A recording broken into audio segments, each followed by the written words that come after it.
I'm convinced that babies are secret agents because they torture you with sleep deprivation. And that is a classic torture device by any secret military or secret agency. So they're out to get you. All right. Just real quick on one point that might have been confusing from the first day when I was drawing stuff on the board is certain events. Okay. So we'll call them the wilderness wanderings.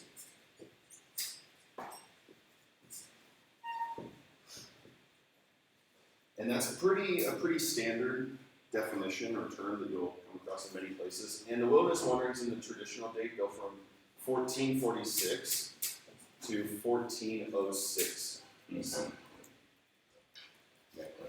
The exile of Judah goes from 586 to 539 BC. So much, much later. So just to give kind of some context here, just so we don't get these two things confused with each other, because they are separated by 1,000 years. All right. Any questions from yesterday, or anything that you guys have been working on your work from the BRI?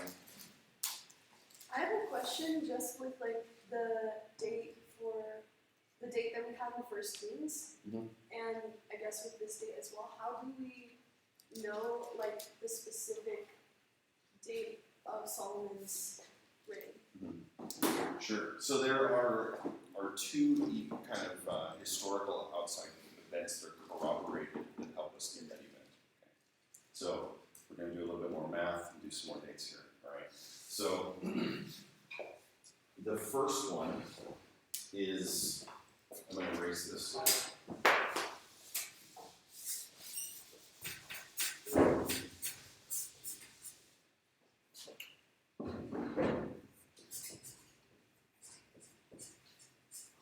(763 BC).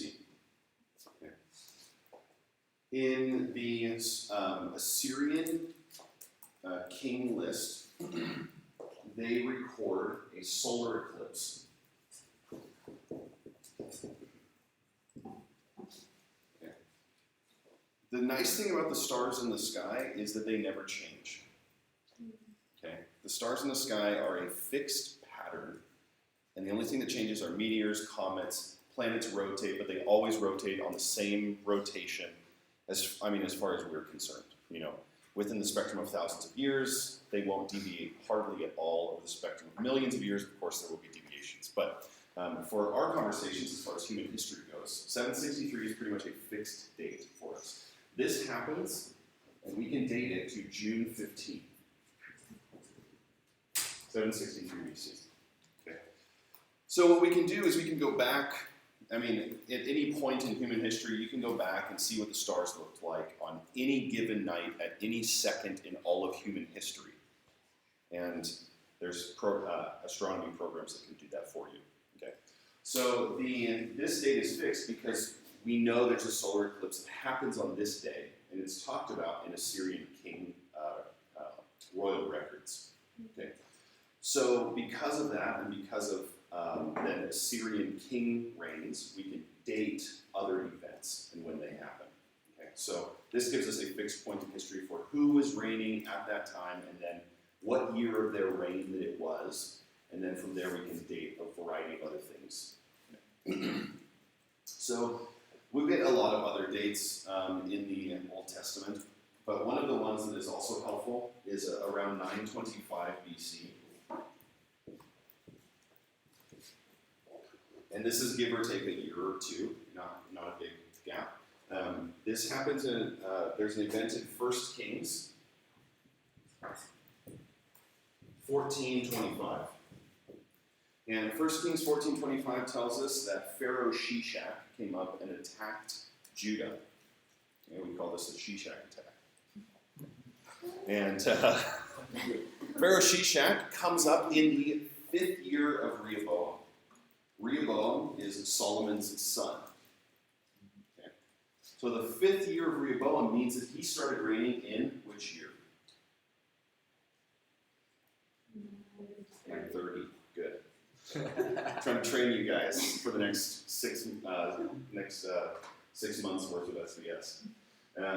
930 BC. Okay. So we know then that Rehoboam started reigning in 930 BC, and that this happens in the 5th year of his reign. And because of Egyptian records, we know that Shishak came up and attacked roughly about this time. Okay. So then we go back to 930 for Rehoboam's reign, and then we know Solomon reigned for 40 years, so we know Solomon reigned in 970. So this is like the easiest one. This is a little like rough because of this. This is the most secure date that we have, and that we get pretty much all of our secure dates from, and how we can get so precise with things. But then the earlier you go from there, because no one's following a standard calendar, then you have to kind of start to play with this kind of circa a little bit. Does that make sense? Questions on this? Or questions on anything else? So I'm confused. The first date, what is that for? This one? Yeah. What's it correspond to? So this solar eclipse is recorded by the Assyrians in their records, and it gives us the exact year of the king that was reigning at the time. And so this is the king that's reigning at the time of Jonah's ministry. And I can't recall the Assyrians, it's like Ashurnashirpal or something like that. I would need to look it up. But yeah. It's one of the things that people think the reason that Jonah's ministry was so accepted by the king and that they repented so easily is because there had been a solar eclipse within the past year or so, and that was a sign of a bad omen. And so when Jonah comes along and preaches his message, they're like, okay, we're ripe for repentance. All right. So then, as we look at the book of Genesis here, not Jonah, I want to show us a fun clip. So I gotta make sure that my sound is on the TV.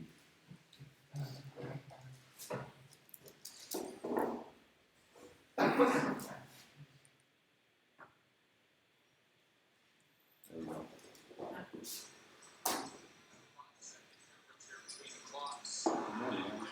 Why is it lagging so much? Here, let's try that again.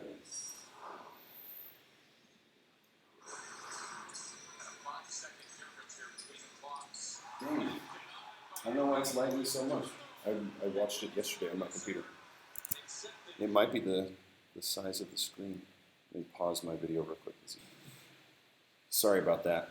I've never run into that problem before. It might just be I don't know. But anyways, the clip is of a Sports Center top 10 basketball plays for that day in sports history. It's nothing special about the plays.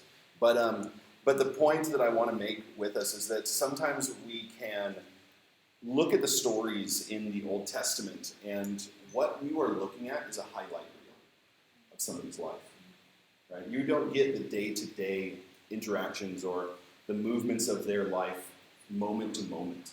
Right? All you get are the highlights. It's like watching a basketball top 10 and thinking that they play like that all the time and that every game is like that all the time.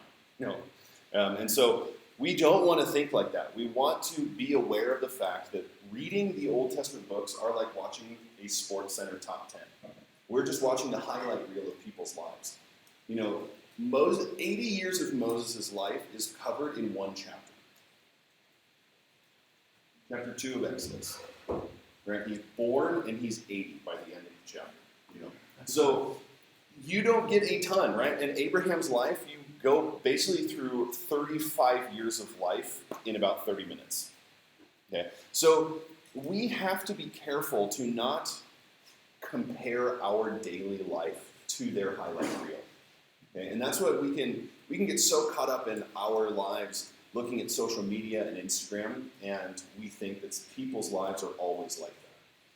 all these amazing things that happen, all these highlights of their life, and we're like, man, I just buttered my toast this morning. They have lives too, right? They have to make their breakfast. Abraham made his bed.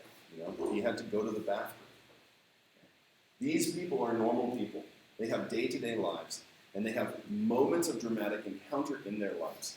But what we have to remember is that what God is looking for is not those moments to drive somebody's life, but the consistent faithfulness that they walk with. That the day-by-day walking of a person's life is what God is most concerned about. And you'll see that later on in the prophets, in the rest of the Old Testament, that God is really, really concerned with how people are living just day to day. Are they living consistently? And that word, and I think I might have mentioned it yesterday, if I didn't with you guys, I did in the afternoon, and that is faithfulness.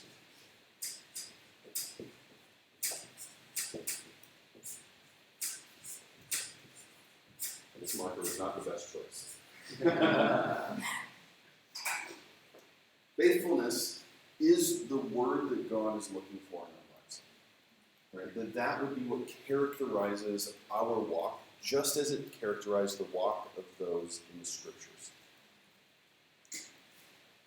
And so I just want to warn us and help us to be careful that as we read through the Scriptures that we wouldn't compare their highlight reel with our practice tapes.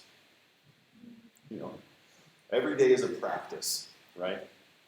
And if we watched the sports stars practice every day, we would feel a lot more, I think, better about ourselves. Sometimes when they're just missing every single shot, or we get some failures of Abraham, but what does his day-to-day life look like? Was it every day like God speaking to him? And probably not. He still has herds to take care of. He still has a family to run. He has people to look after.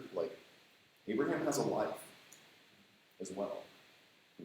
It is not just this, I'm going to go out and preach and evangelize Yahweh to everybody around me as much as I possibly can. He is living for God every day, and he's got a life to live as well, take care of himself, feed his family, look after people around him, and to be faithful. Yeah. So just as a reminder for us, you guys, to have a good perspective as we go into the books of the Old Testament. All right, so then we want to pick up back with Isaac. Then we left off at this moment of Isaac nearly being sacrificed in chapter 22, but I do want to reflect on him a little bit in here, because when we think about him, we talked about this a little yesterday, but when we think about Isaac, he's not like a kid. He's not a baby on the altar. He carried the sticks up the mountain. Abraham's over 100 years old. Get away from the old man. So who knows? Maybe Isaac is the one who built the altar. Maybe there was no altar there, right? He's helping his dad to build the altar. And when I have thought about Isaac so much, in the past, I've thought about him and I'm like, man, why doesn't any of the New Testament authors look at him as a type of Christ? He's the promised son. He carries the wood up the mountain. He's going to be sacrificed.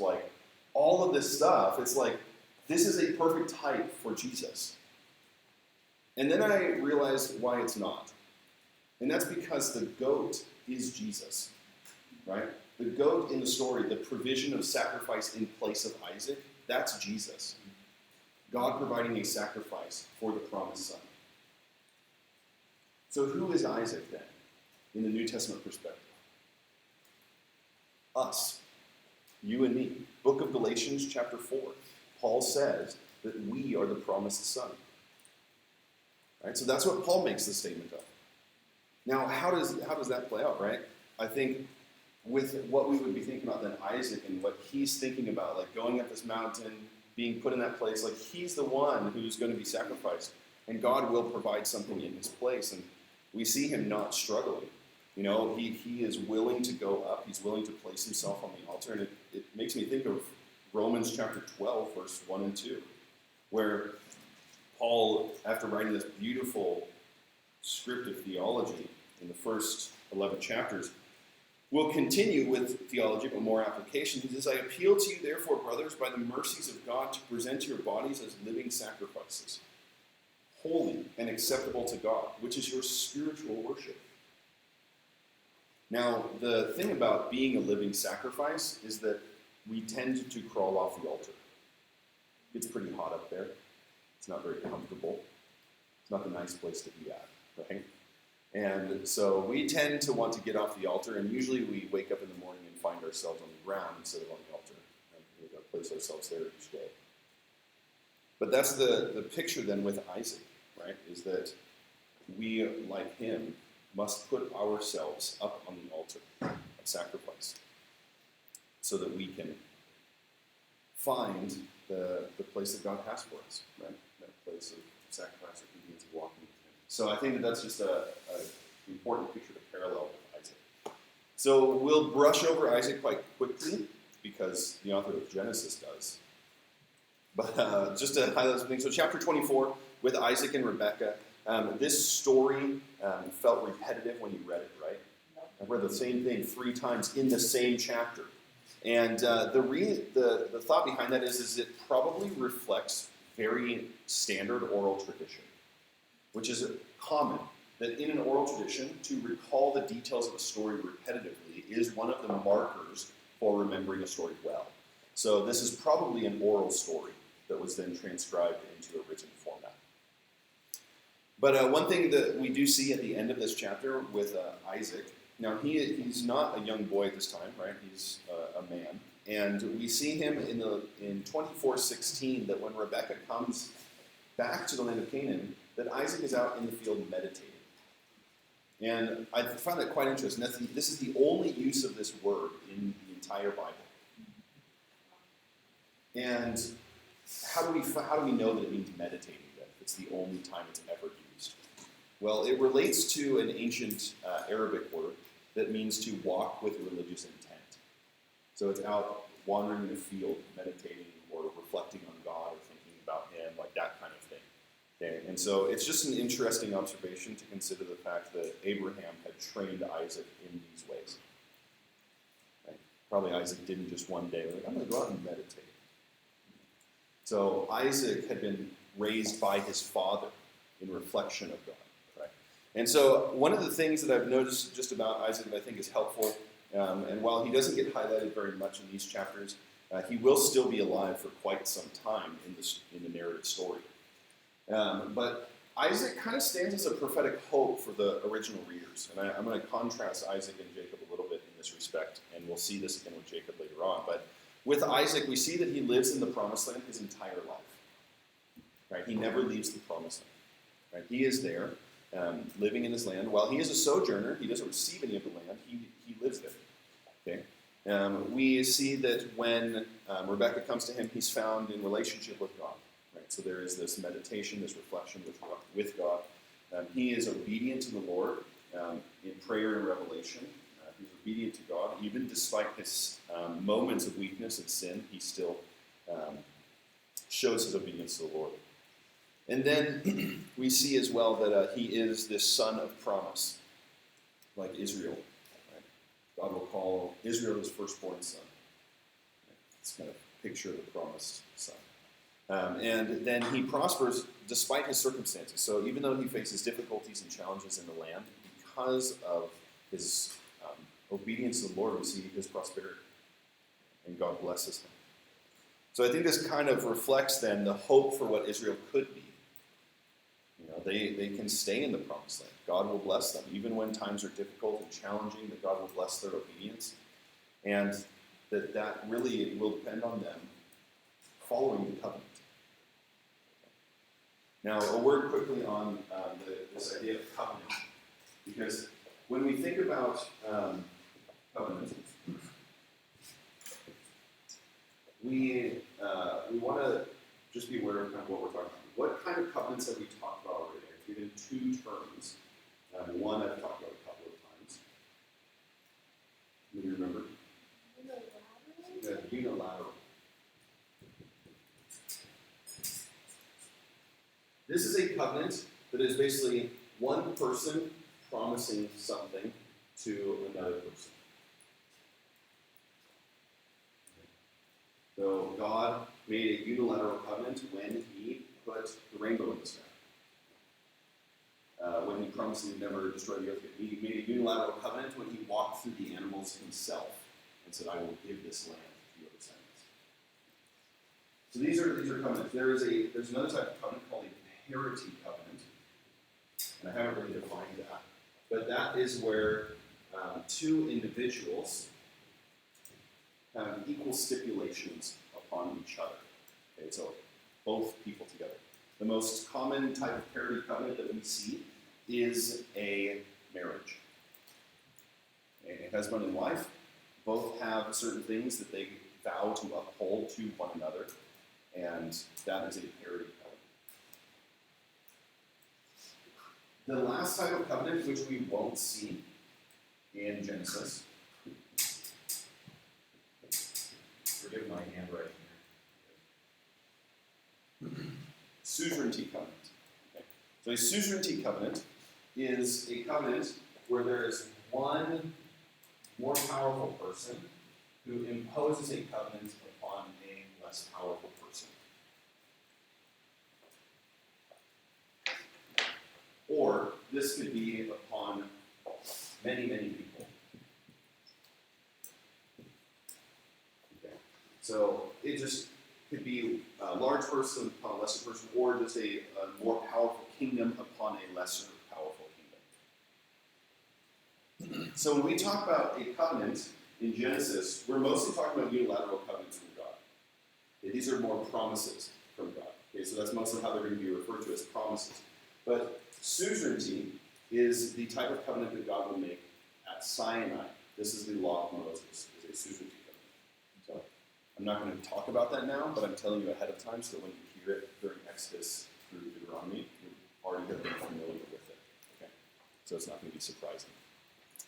All right, so with Isaac then, we kind of pass over him. It's just an interesting observation that the author of Genesis, Moses, does not spend much time on Isaac. There's all this build-up to him, and he's like, seems to be this really important figure, and then he's just not there. There's a couple chapters, no big deal. And then even in the history of Israel, he's not talked about very much. It's really just Abraham and Jacob. So we'll talk about Jacob then presently.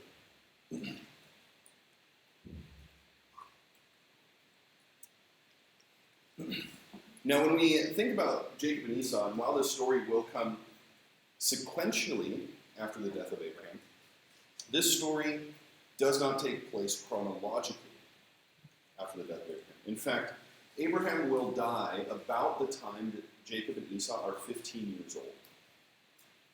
Okay. So Jacob and Esau have had plenty of time with their grandfather. And they have gotten to know him. They would have been around him all the time. I mean, they would have lived within the same tents as Abraham. Okay. So there is this family history together. But these two boys that come into the picture now could not be more different from each other. Right? We've got Jacob, who is more of the homebody. And as usual, the mother takes more to that child. Whereas the boy who is full of testosterone, hairy, running down the field, that's the father's son, right?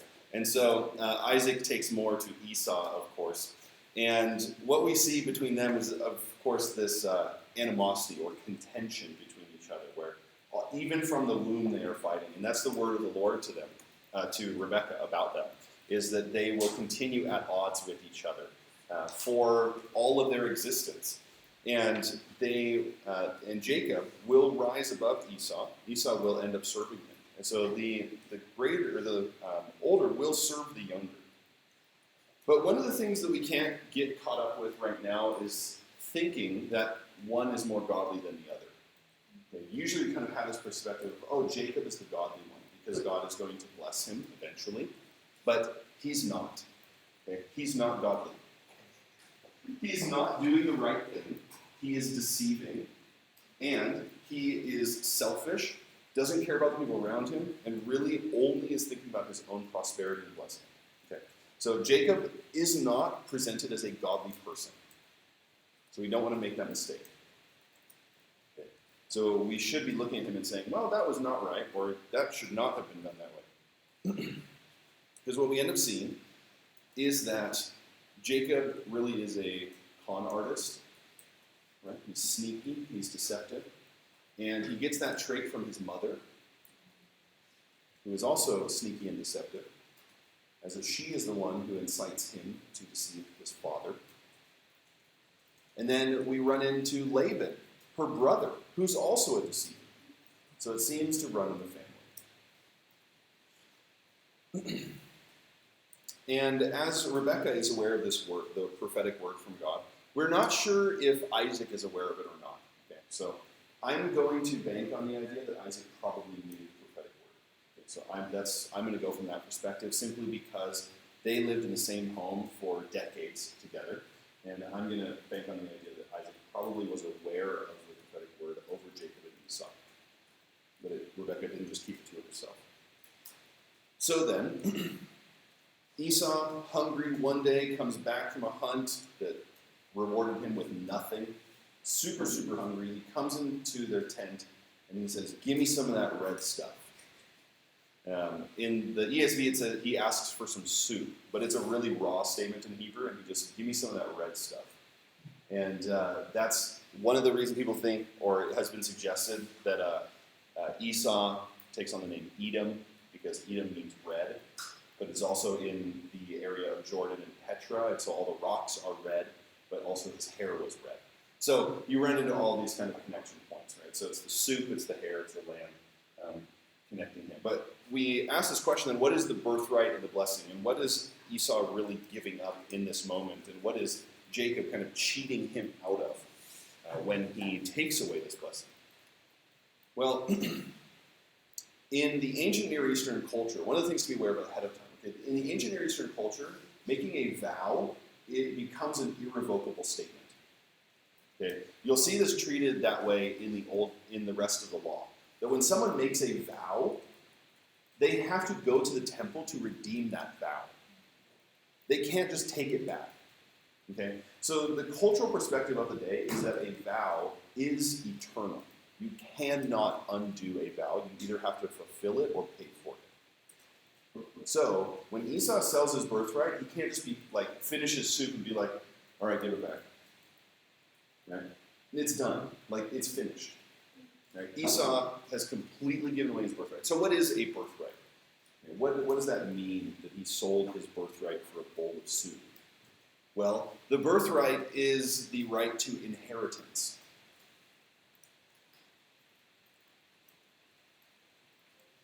Now, all sons were supposed to receive an inheritance, but the oldest son would have the birthright, which would mean that he would receive a double portion. Okay? So if you have two sons, you do not split 50-50. When you have two sons, you split into thirds, and the oldest son gets 2/3, and the youngest son gets 1/3. That's what it means to get a double portion. Okay, so when Jacob deceives his brother, now he gets all of the inheritance. Okay, so he went from having 1/3 to having 3/3. And Esau gives up his birthright, which is the double inheritance, for soup. Which is why this story is seen as so ridiculous. You have to be pretty angry. He's upset, he's mad, he comes in, right? I have a question. Yeah. Doesn't he make this comment about like he needs to advise me? Hold on. He says he's about to die. Of what he uses a birthright to mean. But Yes. like we know that he doesn't actually know. So is that just going to be dramatic? Yeah, probably. Yeah. It's not like he's crawling into the tent, like, "Give me some soup, I'm gonna die." It's like if he was really gonna die, he's not able to come back into the tent, like he'd be starving to death. So it doesn't present itself in a way that is actually what's going on. Yeah. It's more of an irony because of his response afterwards, where he scorned Jacob, like, "How could you do that?" So it's unlikely that Esau was actually dying in this story. Maybe because he's totally feeling like in his mind he was like, "Oh no, it's over because I mean, I didn't maybe. do what I did for it." Okay. Yeah, but it does seem to be a dramatic kind of hyperbolic statement. Yeah. So then, in the next, we then get this interlude story with Isaac and Abimelech, and then in 27 we get this blessing story. And the blessing story is the other one that I want to highlight. So what is a blessing? And what does it mean to receive the blessing? Well, the blessing from the father was a way of designating the next leader of the family. And so in designating the next leader of the family, what he is doing is he is passing upon the blessings that he has received. And this is more of a spiritual sense, or in kind of like a theoretical sense of what they can expect in their life. So the birthright is a tangible physical inheritance. The blessing is more of the direction or the prosperity of their life in general. And then it designates, of course, the next head of the family. And so the common motif throughout all of Scripture is that the younger will be blessed instead of the older.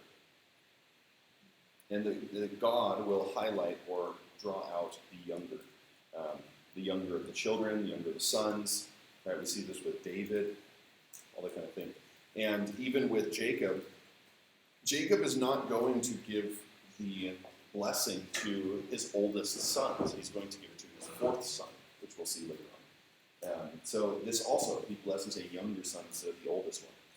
So when we look at the story of this blessing story, right? So Isaac, he's old, he's blind, or at least he can't see very well, and he says to Esau, go out, kill an animal, cook me some food, and then I'll bless you.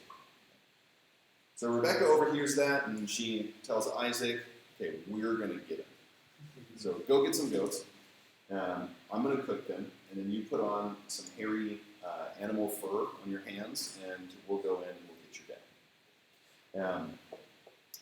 And my thought on this is that if Isaac knows the prophecy, that he's choosing the son that he thinks is best, not the one that God said would rule. So I don't think that Isaac is just kind of doing this in the public. You know, it seems like he's doing it privately.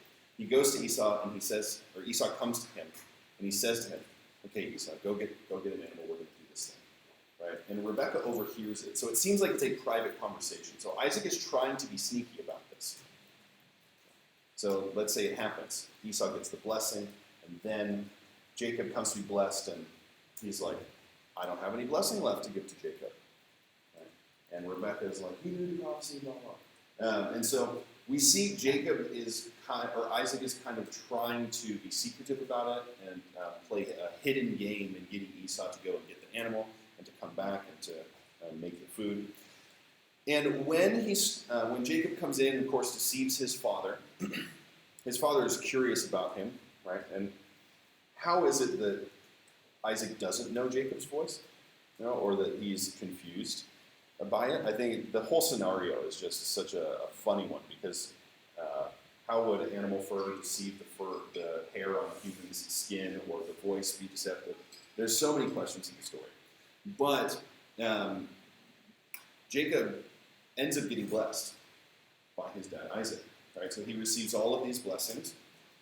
And what we want to think about is that, and the reason I think that that Isaac knew the prophecy is because he says these things thinking that it's Esau. So we are privy to the information, right? We know the story that Isaac is actually blessing Jacob. But Isaac thinks he's blessing Esau. He thinks he's giving the blessing to the right son in his eyes. Right? The one who's the better leader, stronger, more powerful. Right? The one who is the man's man. And so he's saying to Jacob, thinking he's Esau, be Lord over your brother. And with this, what we see then, I think, is Jacob, or Isaac, trying to get God to basically conform to his own will.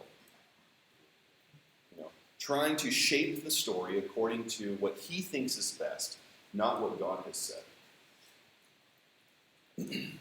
And we can kind of have this thought that, our words are going to change God from what he has said prophetically.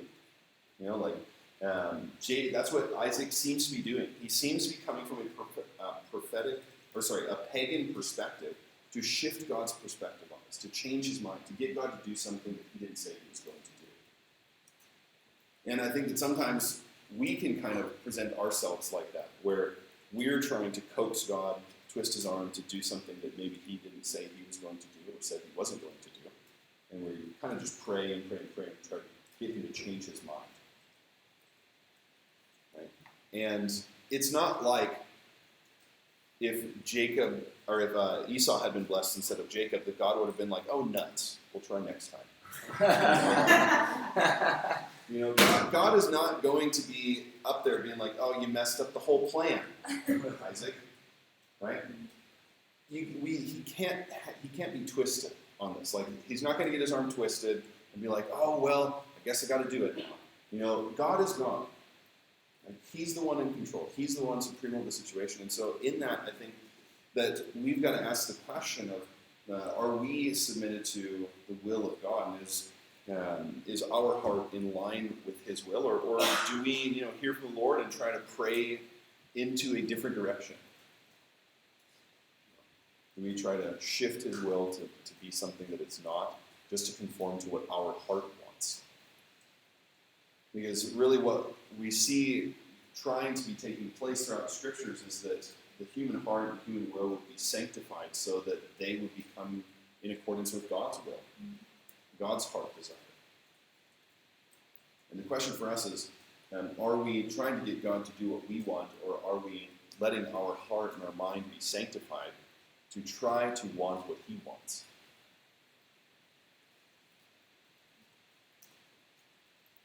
Some of the worst advice to give a Christian is follow your heart.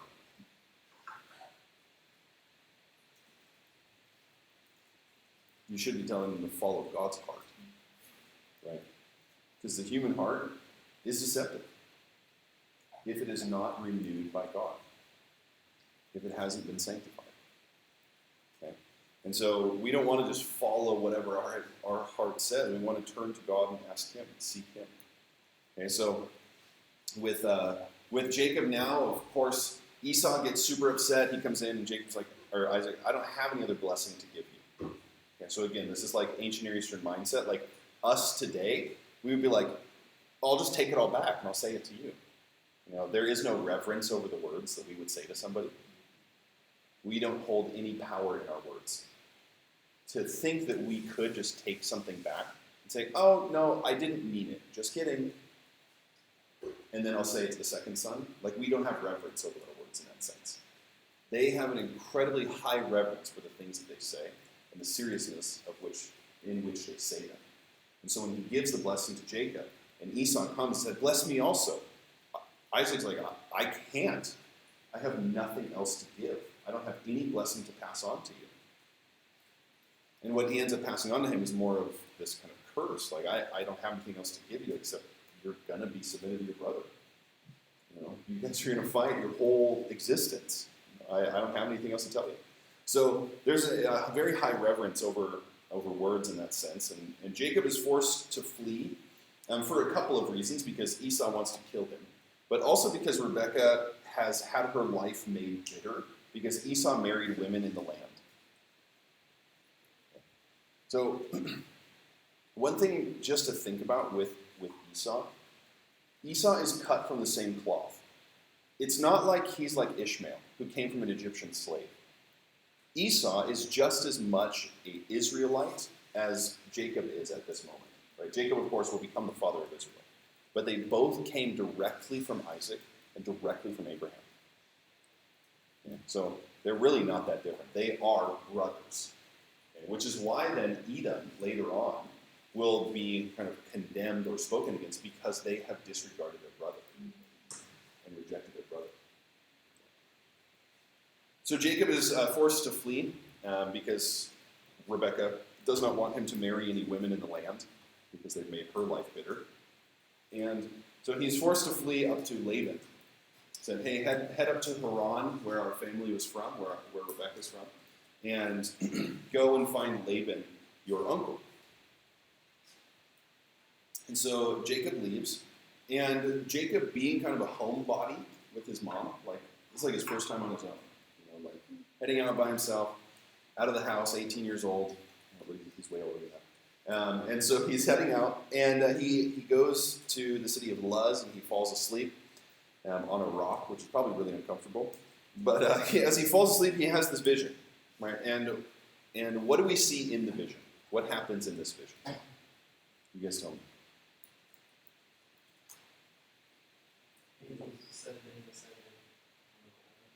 Good. So they are ascending and descending on this ladder. And the important thing of this vision is what he sees in verse 13. And that's often the point we leave out. What does he see?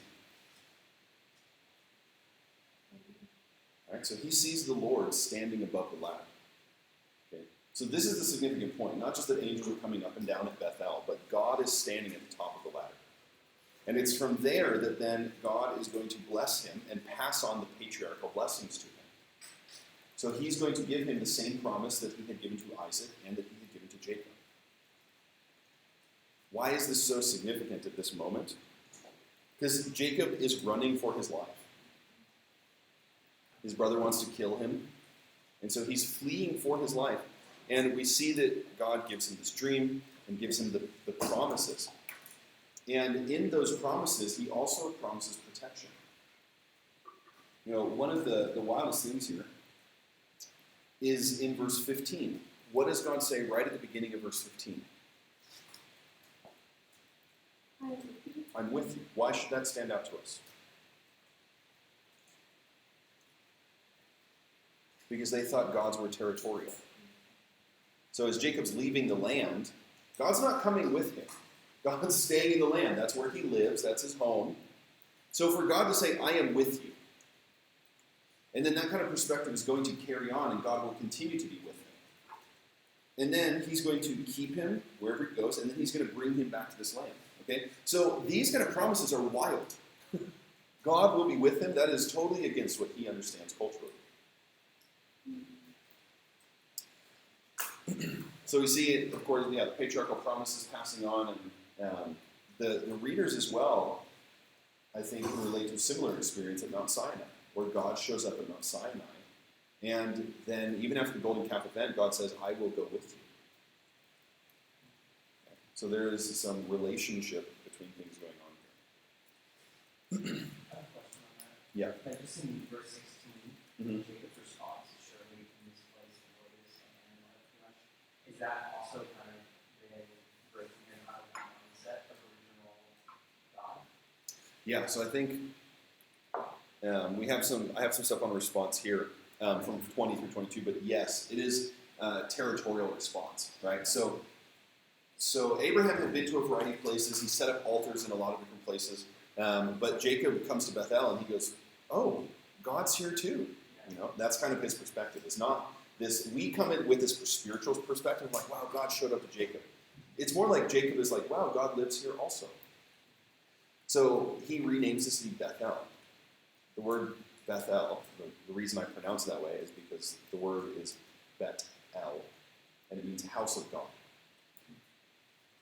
So, Bethel, but Bethel is carries the tone, right, of like what it should be, house of God, right? And that's why Jacob renames the place house of God, because there's a ladder going up and down here. That must be where God lives, right? Because if there's a door open in heaven and the spiritual beings are coming down at this place, then God lives right above this place. So that's why it was the house of God. So what you're saying is that he thinks that this is another parallel of this God dwells? Where God dwells, this is like his house, because he sees that's where the angels are coming up and down. So over the territory of the hill country, God seems to be showing up, and that's where he has some control, at least that's what we think. But then he comes to Bethel and you realize, oh, this is where your house is at. And did I mention this yesterday? There's no word for temple in Hebrew. I'm told that's what it was. There's no word for temple in Hebrew. The word for temple is house. And so every time you see the temple of the Lord, it's the house of the Lord. And we translate it temple so it's not weird for us, right? Because we know God doesn't live in a house, but that's their perspective of it. Okay, is that it is a house. So God's house is the temple. We just call it a temple, but it is actually literally a house. That's their perspective for all of the gods. That's why they clothed them and fed them and put out food, and they took them on parades and they laid them down in beds. That's their house. They treat it like their house. So he renames this place House of God. And he doesn't call it Bethah, which would be House of Yahweh. Right? He calls it Bethel, House of God, because Yahweh hasn't revealed himself as Yahweh yet.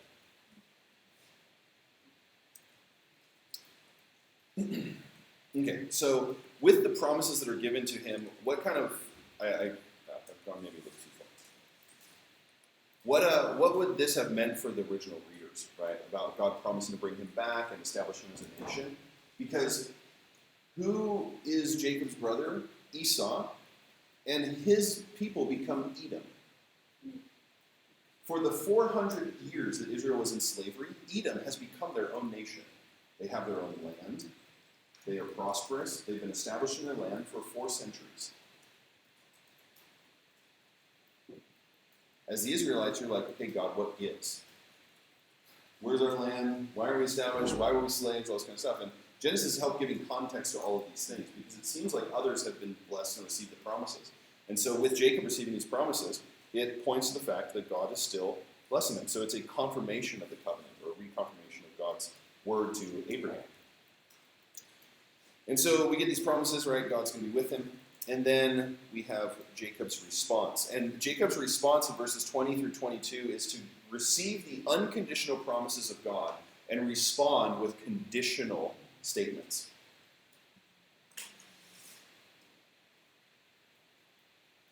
If God will be with me and will keep me in this way that I go, and will give me bread to eat and clothing to wear, so that I come again to my Father's house in peace, then the Lord shall be my God. Okay, so he puts some pretty heavy conditions upon the Lord. And that is not the right response. That's the improper response. That's a pagan response to God. Different from what we saw of Abraham. Right? If Abraham had received this promise, he would have said thank you and offered a sacrifice. Right? With Jacob, he says, okay, well, if you do all of this, then I'll make you my God. So that, again, it provokes this question of, what conditions do we put on God before we'll be obedient, or before we'll receive the word that he said, or walk in the word that he said? Will we go once we have all the money? If you bring in all the provision, then I'll go. If you provide a team, then I'll go. Whatever it might be.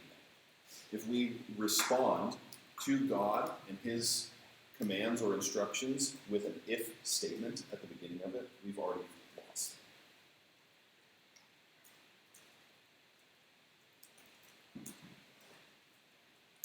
But the amazing thing to me is that God still meets him. Like, the grace of God is that good. And the faithfulness of God is so abundant that even in the midst of Jacob's kind of failures in this way, that God still says, I'll be with you and I'll go ahead of you. Right? And he is still going to meet him. It's just astounding to me, you guys, how good God is. And the book of Genesis just highlights that fact so heavily, that God is so good to his people. And while Jacob had schemed quite a bit when he was younger and had deceived some people, he is going to receive it tenfold. And he will be deceived over and over and over. So, of course, he meets up with Laban, and Laban is like, man, this sucker. We're going to get him. And so he ropes him into working for 7 years for Rachel, and then Jacob winds up on the wedding night the next morning finding out that Leah was given to him. And he's like, what the heck? goes to Laban, and he's like, oh yeah, I forgot to tell you for 7 years that that's not our custom. So, I'll give you Rachel, and you can work another 7 years. How do you think about that? Jacob responds in a way that is unlike before. Because with Esau, when we saw that he was deceived, he was filled with anger and rage towards Jacob, and he was ready to kill him. Now, that was Esau's response to something pretty important, but very momentary. And Esau is going to end up receiving incredible blessings. Land, prosperity, right? When Jacob comes to meet him, or when Esau comes out to meet Jacob on the way back, he comes with 400 soldiers. So Esau is not like doing pretty bad for himself. He's like prospered pretty well. Okay? So that's like Esau's momentary response. But with Jacob, what we see is that his response is completely different. He says, okay, I'll do it. I'll work hard. Keep going for another 7 years. It's a long time. Now, the question people ask is like, okay, how did Jacob not know that it wasn't Rachel? How is it that it's only in the next morning he wakes up and it's like, oh, it's Leah. Like, what did you think last night? Right. And in our kind of presentation of, the marriage night or something like that, we think, and we present it in such a way where husband and wife are both just naked, unashamed kind of like scenario, right? We don't know if that's how it played out in the Middle East at this time. She could have remained completely veiled the whole time. We just don't know. And it's in darkness, in a veil, that then he is deceived, right? And it kind of parallels the idea that if Leah was veiled as she would have been at a marriage ceremony, then coming into the tent for the consummation of the marriage in that moment, that she might have remained veiled, and then only when he wakes up does he realize, oh, that was actually Leah and not Rachel. So that could be why. If that is the case, then it kind of parallels the idea that Jacob deceived Esau with a veil. He veiled himself in clothing that seemed like Esau. And then, on his marriage night, he is deceived by a veil, thinking it's Rachel, and it's actually Leah. Okay, so there's this kind of like play on the story a little bit. But Jacob commits to working for another 7 years for Laban. And it just provokes that question, you guys, of what's our response to suffering injustices or wrongs in our lives? Of course, we are supposed to treat people justly, and inside of our community of Christians, we're supposed to treat people justly and fairly, and we want to exhibit the justice of God inside of our Christian communities. But outside of the circle of faith, outside of our Christian communities, what is our natural response to suffering injustices? When Jesus suffers injustices, when Paul talks about it in 1 Corinthians, he says quite an amazing statement, quite bold, I think, where he says that we are to suffer the injustices the world would put upon us. That it is not our responsibility in that moment to be the judges of the world, but to trust that God will vindicate us at the right time. So it's just an interesting thing to consider, because oftentimes we expect the world to have our value system. And it shocks me all the time when Christians expect non-Christians to think like Christians. The whole concept of abortion, right? Abortion is wrong, taking a life is completely wrong. But why are you surprised that someone who doesn't follow Jesus thinks abortion is okay? Of course they're going to think it's okay. Christianity is not their worldview. They don't have the same value of life.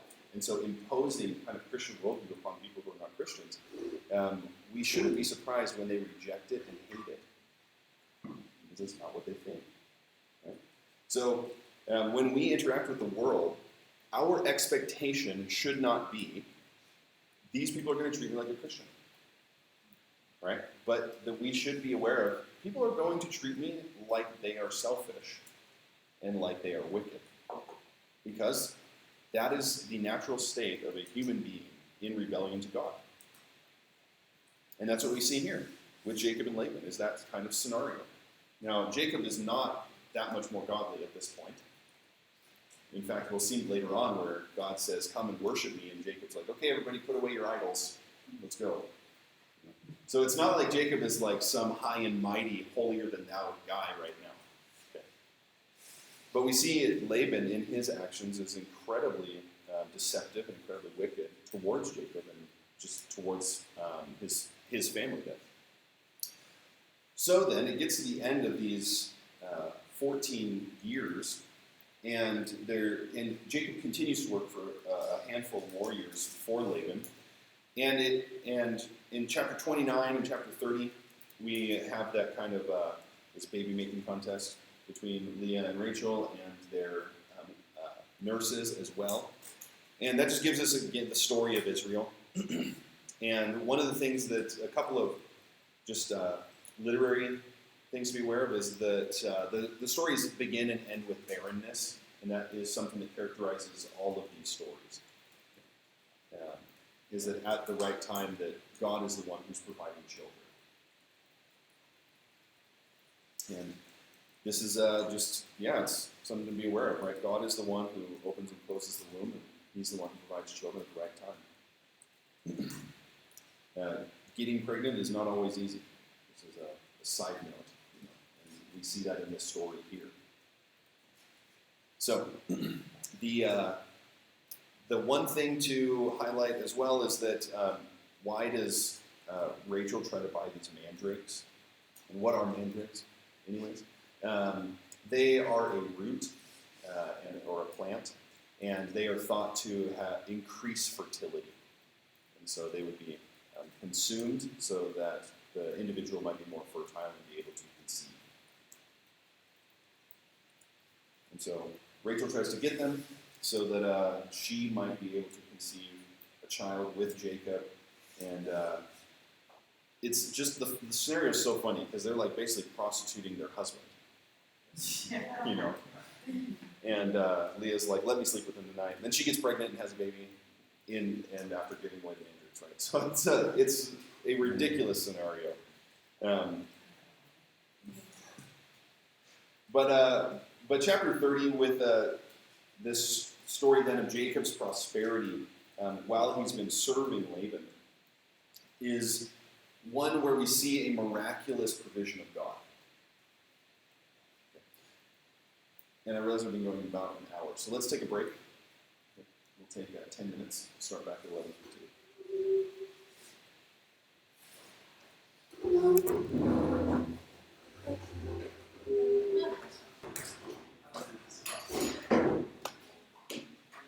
Okay, so we'll just go for the rest of class, and we'll go until about 12:20 today. That's when I was asked to wrap up, so we'll just go for the next hour straight, and then we'll be done there.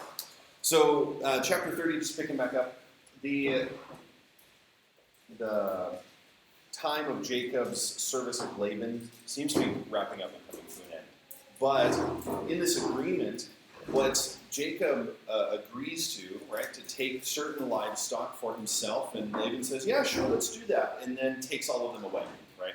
So as he takes all of the livestock that Jacob agrees to, he takes him 3 days' journey away.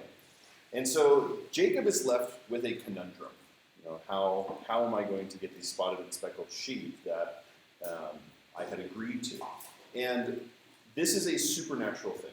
Okay, now in the ancient world, there was a belief that what the livestock mated in front of or saw when they mated, that there would be some aspect of reproduction. Okay, so it is the ancient belief then why Jacob put carved sticks in front of the sheep when they were mating, so that they would produce offspring that looked like that thing that they were looking at. But we see that this is the Lord who is the one giving him this idea, right? It is in a dream. Jacob says, in a dream I saw, and this is what God told me to do. Okay, so this is similar to like the Isaac story. This is a supernatural event. It is not something that is just possible that you could do today, right? God did this particularly. And God blesses Jacob abundantly. I mean, he served for 14 years for Laban, and Laban has become incredibly prosperous. In fact, what Laban says in chapter 30, verse 27, is that I found out by divination that the Lord has prospered me because of you. So Laban is using witchcraft to find out how he got so prosperous. But Jacob, right, he sees this, and he then takes the livestock and he leaves quickly, right? So he just kind of jets out of there as fast as possible. And he's returning to the land that God had spoken to him, right? He's going back to the promised land. And God had called him there, right? God called him out of this service to this deceptive taskmaster who has enslaved him for these 20 years. Okay. So Jacob served him 7 years for Leah, 7 years for Rachel, and then 6 years for the livestock. So 20 years he'd been serving Laban. And the amazing thing, you guys, is that God has been faithful the whole time. Right? God has been faithful, even despite the fact that Jacob has not been the greatest person. And when Jacob is fleeing and Laban comes to meet him, God shows up to Laban and says, don't touch him. Right? Don't do anything to Jacob. And so they create this divide between them, and I won't go over there, you don't come over here. They eat a covenant meal together in honor of that agreement. And of course, then Jacob goes on. And as he's coming to the land, right, he has this fear of Esau. He sends on people ahead, and he hears that Esau is coming out to meet him with 400 men. Now, that's not a welcoming party. It's not like, oh yeah, I can't wait to see you. Here's all my armed soldiers. Right? Or maybe Esau's playing a joke on him. Man, this is going to scare him to death. Right? Because the last time that he had seen Esau, 20 years ago, Esau wanted to kill him. And you think, the last time that I met my brother, he wanted to kill me, and now this time he's bringing 400 men with him? Right? This is not like a happy scenario. So Jacob, of course, and naturally so, is incredibly scared. And so divides his camp, and in hopes that if one part of it gets attacked, then the others can flee away. So in that night, then Jacob goes on ahead, and we see him at the ford of Jabbok, where he is going to wrestle with God at this place that will be called Penuel. There you go. It's Yahweh the Luchador.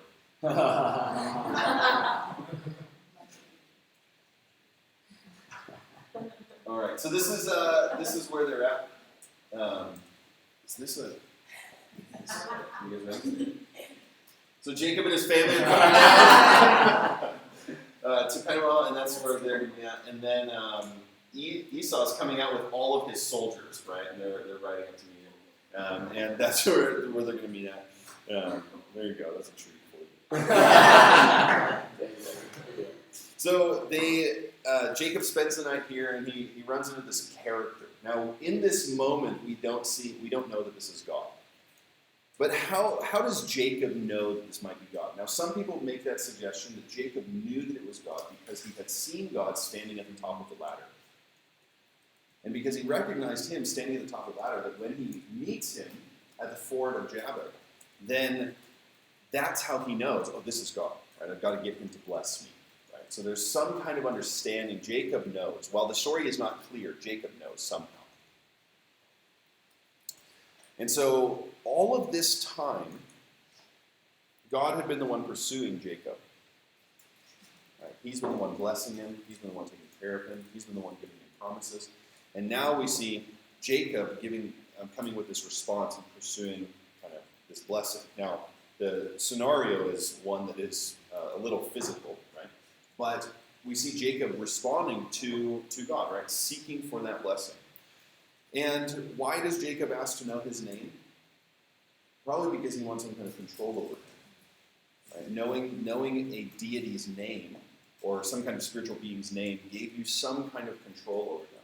If you think back to the creation narrative that we talked about on Tuesday, where Isis was seeking to know the secret name of Ra so that Isis could control Ra, and that Ra had created all these other gods by their secret names and speaking their secret names. And in the ancient world, everybody believed that the gods had secret names. Zeus was not Zeus's name. They believe he had a secret name. And in prayers so there's a prayer that's recorded to Zeus, and it says, this person calls out to Zeus, and he says, if this name pleases you, please respect the name that I would call you. And that's how his prayer starts. Okay, so this kind of seeking of a name is this kind of aspect of control or dominance. So it should stand out to us quite evidently that when God says, my name is Yahweh, or I am, that God is revealing himself in such a way that he is opening himself up in relationship to his people. That is unheard of. Okay. And so God blesses him, or this person blesses Jacob with a blessing that may not be a blessing. The name Israel. Right? And the name Israel means wrestles with God. And that could be a good thing, but it more often in Israel's history is going to be a bad thing. Because they are going to wrestle in their obedience with God and not following his ways. But as Jacob meets Esau, we see, of course, this wonderful reunion. They hug, and Esau's like, hey, why don't you come back to Edom with me? And Jacob's like, I've got other plans. It's okay. He's like, no, it's fine. Why don't you come on? I'll give you some. I'll take care of you. You can stay with me for a little bit. Jacob's like, I got to go somewhere else. So I'm going to head on to the land. So you go on ahead without me, right? And Jacob then goes out to the land, and that's where they first worship God, right? So they come back to the land, and Jacob responds, right, in this moment of coming back to the land. And in chapter 35, once they arrive in the land, Jacob will come back to worshiping God. Now, chapter 34, this instance of the defiling of Dinah, or the rape of Dinah at Shechem, it's unclear if she was raped or not, because the word that means that he humiliated her can also be used in a seductive sense. Right? So it's like he seduced her into this moment of weakness, and then he took advantage of her. Or it was a consensual thing. But either way, he sleeps with her outside of the bond of marriage, and that's where he says that he wants to marry her. Okay. Now, was this prince's actions sincere? Did he really want to marry Dinah? Was he really in love with her? You bet your buddy was. Because he is willing to circumcise himself and every other man in his city. Okay, so it's not like it's like a one-off fling where he's like, okay, great, I just got to get this woman. No, he's like, we're willing to go and cut off our foreskins. Okay, so it seems like he's really about Dinah, but Levi and Simeon are not about it. And so they take advantage of that moment when everybody is weak and they could not stand up to fight, and they go in and they slaughter Shechem, the whole city. So this, of course, gives Jacob a bad rap in the land, and would not have been a good thing. And so one of the reasons that the birthright will pass over Simeon and Levi is because of this action in chapter 48. That's what Jacob will say. But in chapter 35, right, God calls him to come and worship, and Jacob is going to go to Bethel to worship.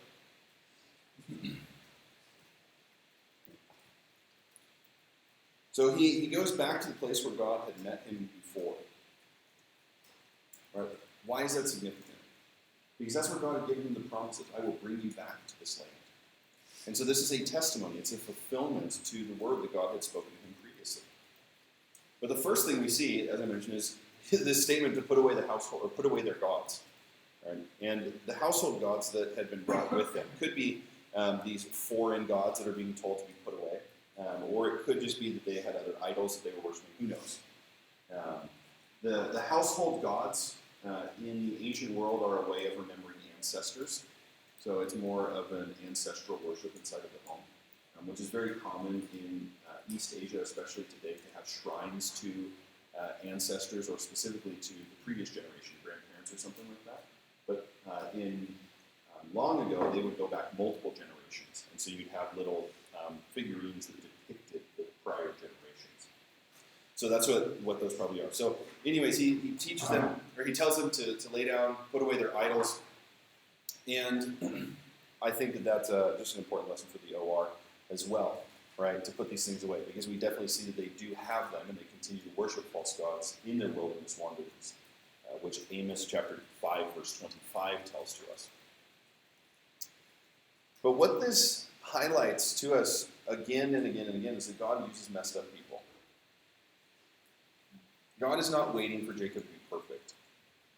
He's not waiting for Abraham to be perfect. He's not waiting for Joseph to be perfect, even though Joseph is perfect. But, he's not waiting for these guys to be perfect.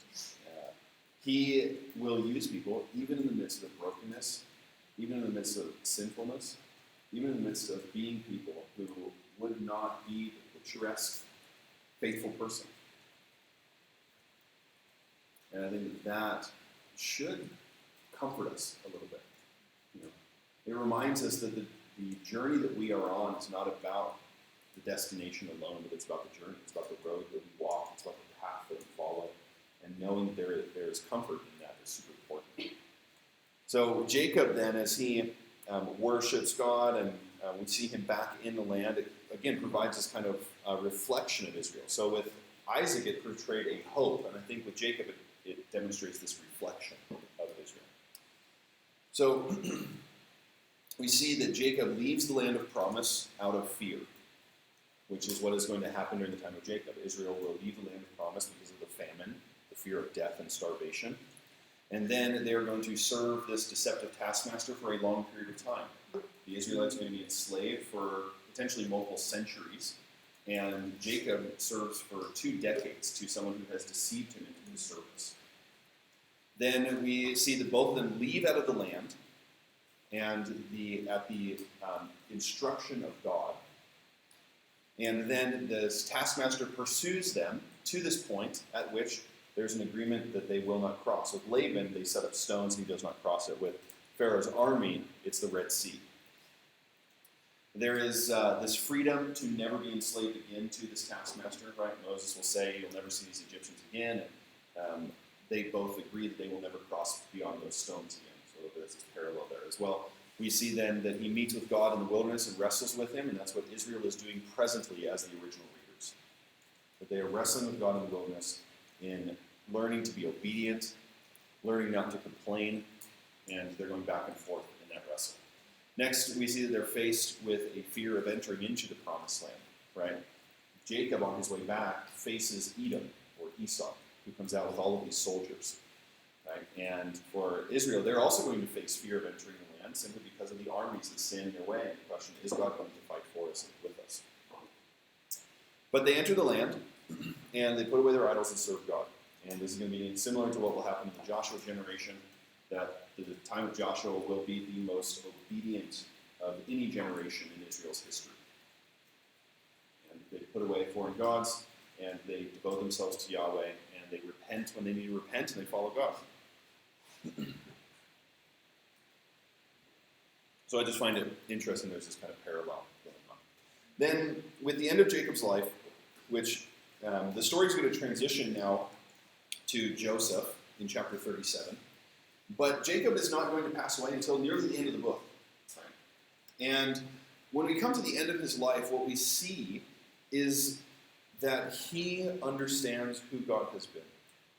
In reflection upon his whole life, his reflection is that God has shepherded me my whole life. God has been there to take care of me, to provide for me, to take me where I need to go, and to keep me from the places I shouldn't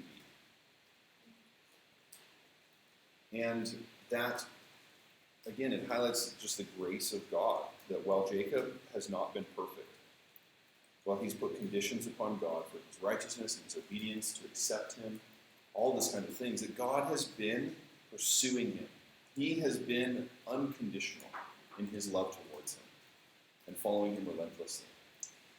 And we are comforted in the fact that God didn't choose Jacob because he was righteous, but because of who he would become. And with Jacob, God saw the potential in him. God saw Israel inside of Jacob. Even when he was a young, scheming, deceiving child, or young man, took the birthright from his brother and the blessing from him as well, that God saw who he could become. And it just makes me think just about my own life and gives me this question often that do we count ourselves out too early? And when I had first gotten saved, before I had gotten saved in high school, I had barely graduated. I was on track to not graduate high school, a terrible student in school. I was getting D's in classes and F's. It just was not great. And so I was not on track to graduate and took a number of easy classes my last year of high school, and that's how I got out of school with a diploma. But when I came to YWAM, I legitimately thought I was stupid. Actually, no, couldn't get into college. Thought I'd never excel and not be good at anything. And when I came to DTS, and that's really when I got saved, and then started reading the Bible and started wanting to talk to people about it, and still thought I was quite dumb. And when I then went to do SBS, one of the reasons that I had gone, there were a number of reasons I went to do SBS. Primarily to know God and to be able to tell other people about Him correctly and well, were the two primary reasons. But my more selfish personal reason was I wanted to prove myself I wasn't stupid. And because SBS is hard, and it takes a lot of effort, and a lot of hard work, I said I want to go and I want to do my absolute best on every single thing that I possibly can to prove to myself that I'm actually smart and that I'm not dumb. And what I had found out in that was that God had gifted me incredibly to be able to understand and learn and to be able to communicate that truth to other people as well. And if I had just continued down the path on my own and thinking that I was dumb, then who knows where I would have gone. But God sees the potential inside of us, and I think that we just need to be careful not to count ourselves out too early in certain areas. That doesn't mean we'll be perfect at everything. I'm still a terrible musician. But that we do need to be aware of the fact that God will use things in our life where we have incredible doubts or failures. And that we can't just say, this is something that God could never use. Or think that we're not able to do it. Because God does want to. So, and I think we see that with Jacob. He's a failure quite early on in his life, but God sees the potential inside of him. So let's talk about Joseph.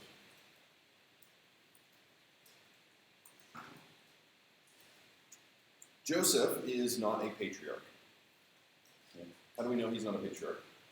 Because he does not have the blessings passed on to him. So the patriarchs, in light of all of the rest of Scripture, are only considered to be Abraham, Isaac, and Jacob. Which is why God will say things like, I am the God of Abraham, Isaac, and Jacob in Exodus chapter 3. And why Abraham, Isaac, and Jacob are the ones who are primarily highlighted in the prophets and in the Psalms. And then in the New Testament as well, it is Abraham, Isaac, and Jacob who are highlighted. So then, when we think about the Joseph story, we want to ask the question, why is so much time given to Joseph? Right? If he's not a patriarch, why does he have nearly 1/4 of the book of Genesis devoted to him? Isn't it more important? I wish we had more stories of Abraham or Isaac or Jacob. Why do we need to have the story about this guy? Okay? When he's not even going to be that important for the overall narrative story of the entire Scriptures. And it answers a very important question for us, for the original reader. Right? How did we get to Egypt? Did we come here because Joseph was treated so poorly by his brothers and he was hating his brothers and wanting to enslave them, to get back at them for what they had done to him? And now Leor is just suffering the consequences of Joseph's actions? Because they know Joseph is the reason they're there in Egypt, so how did that happen? And as the story builds up, it seems like that's the case, right? That's how Moses presents the story. Joseph is hated. He gets sold into slavery. He's in a dungeon. Then he raises up into power. His brothers come to him in submission. He deceives them. He gets them to bring back Benjamin. He's still deceiving them and hiding himself from them. And so for most of the story, it seems like Joseph is kind of trying to get back at them. until then he reveals himself.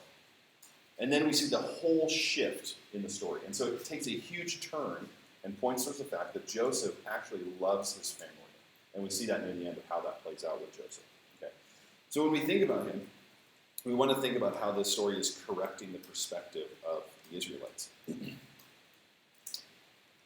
So Joseph, highlighted 3 times in this chapter, is hated by his brothers. Okay, this brings up an important literary tool in Hebrew, and that is triplets. Okay. So you want to keep your eye out for thrice repeated statements, especially when they are in quick succession. And it doesn't have to say the exact same thing. They could just be saying a similar thing. Okay. So with this statement, we get it 3 times directly, that Joseph was hated by his brothers. And so the author is really trying to drive this point home and emphasize this point. You guys want to pay attention to repetition even more in the Old Testament, because writing supplies were in less abundance than they were in the first century. So you saw a ton of repetition in the letters and in the Gospels, but in the Old Testament it will be even more significant.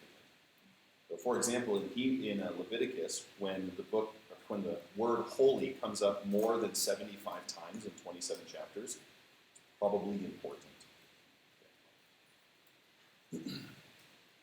Now, when I think of Joseph with his dreams, right, he has these 2 dreams where his family bows down to him, and we see him coming as maybe a little bit of a unaware teenager. He doesn't have very much tact when he talks to his family.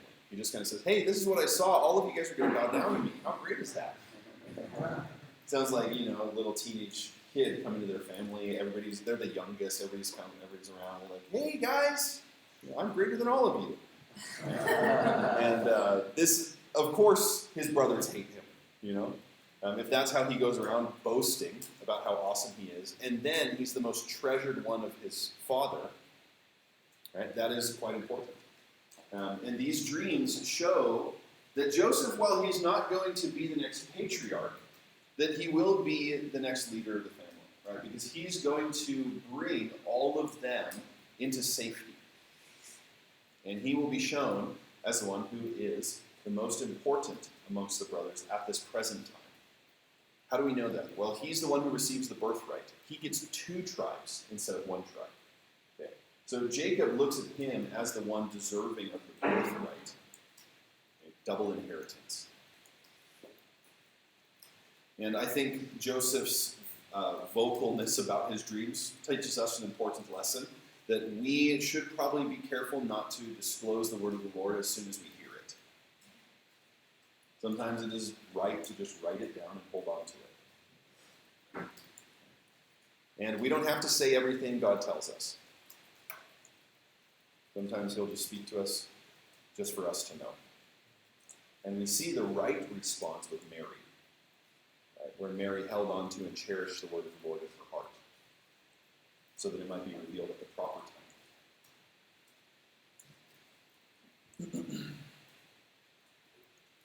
So what's going on with the story of Judah and Tamar in chapter 38, and why is it there? This is random. And I thought we were talking about Joseph now, and suddenly we've got the story of Judah and Tamar. So what is going on? Now this picture, which probably doesn't make much sense to you guys right now, is a cylinder seal. Okay. So a cylinder seal is a way of identifying somebody or talking about that person's story a little bit. And so this is a round stone, so it's a cylinder, like a bottle, and they would carve into it the story or the name or something to identify the individual. And then on a piece of clay, they would hold it and they would roll it across a piece of clay, and it would emboss the story onto the clay. This is the oldest form of ID. It is like a driver's license. And a cylinder seal is what everybody would carry around. Usually they'd have it around their neck or somewhere they would carry it on their body. And so when Tamar asks for the staff and the seal, this is the kind of seal that she's asking for. So it's like when the staff and the seal is brought to Judah, he could be like, oh, that staff looks like mine, but I don't know. It's not really mine. I don't think that's my staff. But when the seal comes out, he's like, oh, crap. So that's like his form of ID, and so that's what she's asking for from him, right, as a token of his payment. So what does this story teach us? What do we see just initially? Some things about the story as a whole. Because I won't walk through all the details, but when we look at the story, one of the things we begin to see, and that will build through the whole of Scripture, is God's care for widows. Okay, the people who are the most vulnerable in society, specifically in ancient society, who would not be able to take care of themselves or provide for themselves, but God looks out for them still. Now, why do we think that from this story? Well, Tamar will end up being included in the lineage of Jesus. Okay. This is not just some random story about God's care for a woman who has been treated unjustly in society. This is the future great-great-great-great-great-great-grandmother of Jesus. Okay. So quite a significant one here. But what we see then in the bigger picture, and this helps us helps us understand why our horizontal is so important and why you should have your horizontal outline charting, is that this story contrasts the next story. Okay? So we want to be careful not to just read stories in isolation and just read chapter by chapter. We need to read big picture and to think about how stories relate to one another, how they play off of each other. So what is the next chapter about? Joseph and Potiphar's wife? Yes. What happens in that story? She tries to sleep with him, and he says no, and then she frames him basically and he's put in prison. Good, right? So he is guarding himself against the temptation of Potiphar's wife. What happens in the previous story? Judah is a little horny, and he searches for a woman to satisfy himself with. Okay. So what we see then is this difference then. Judah does not act godly or honorably, and Joseph is one of the first people in the whole book to act honorably before the Lord when faced with sexual sin, the temptation to sin sexually. Okay. That's huge. It's a very important lesson. Because what is Joseph's response? Joseph's response is not, I shouldn't dishonor Potiphar. He says, it is not right before God. Bam. That's so significant, you guys, is that Joseph is the first person to recognize that not just my spiritual life at the altars of God and my worship of Him are significant before God. The way that I treat my body and the way that I live my life is significant before the Lord. And it would be wrong of me before God and before Potiphar to do this thing. And I think that is so significant for us here.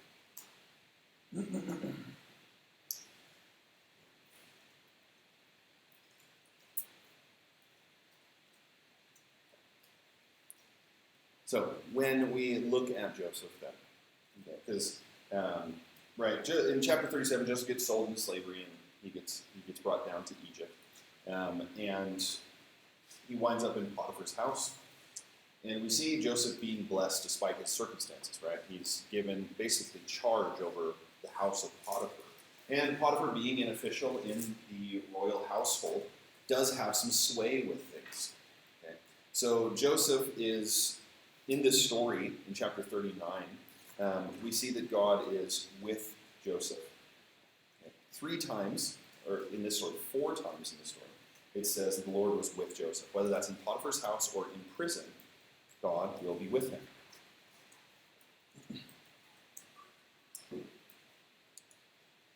And one of the surprising things about Joseph in all of these narratives is that nothing negative is said about him.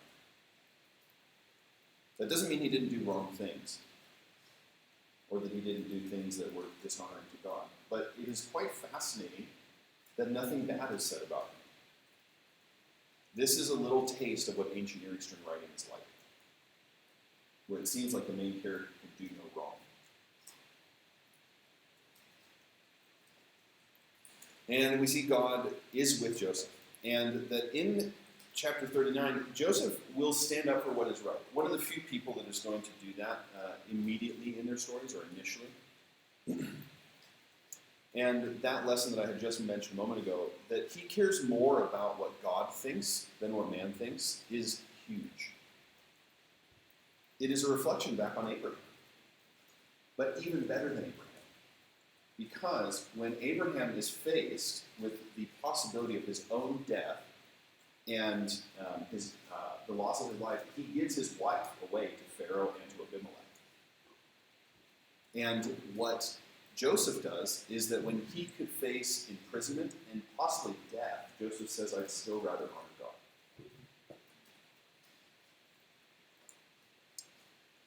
Now, it's just shocking. And it's probably likely that Potiphar knows that Joseph was telling the truth and his wife was lying. Why do we think that? Well, because Joseph isn't beheaded. The fact that he's not executed because of the attempted rape of an official's wife tells us that Potiphar probably thought Joseph was in the right, but he's still punishing him, given the situation. So the fact that Joseph remains alive tells us that the story is a little fishy. Now, prison in the ancient Egyptian culture is well testified to. It is known that prisons and dungeons were a way of keeping prisoners and punishing them in the Egyptian world, whereas in the rest of the world they were usually only holding places until you were punished. They weren't punishments in and of themselves. And Joseph then rises up in the prison as well. And what we see with Joseph's life really is that there's a roller coaster of events. Ups and downs, right? His amazing dreams, awesome coat, great to have a nice piece of clothing. And then he's sold into slavery. But then he raises up to the highest point in the household of Potiphar, a royal official. And then he's thrown in prison. And then he rises up to the highest position in prison. And then he's there for 2 years. And then he raises up to the highest position, second highest position in Egypt. Okay, so his life is like a bunch of ups and downs. But one thing that is consistent through his life is his reliance and trust in God. That no matter what he faces, that he responds the same to the Lord. He does not get bitter. We don't see him getting bitter. We see that he understands who God is and what he's doing. And I think that those dreams at the beginning of his life probably aided that a bit. Understanding, God is going to fulfill his promises. And so what Joseph's life demonstrates to us then, and for the original readers, is that suffering is not always a result of sin. Sometimes it just happens. And what Joseph shows is that of a godly response in the midst of suffering. That when unexpected life circumstances happen, Joseph doesn't get bitter at God, and he doesn't go around trying to convince everybody that he is right and that he didn't do anything wrong. He relies on God, and he says, okay, Lord, I trust in you. And so with Joseph, what we see is that somebody can live completely righteously, honoring God with their entire life, and yet still suffering incredible hardships.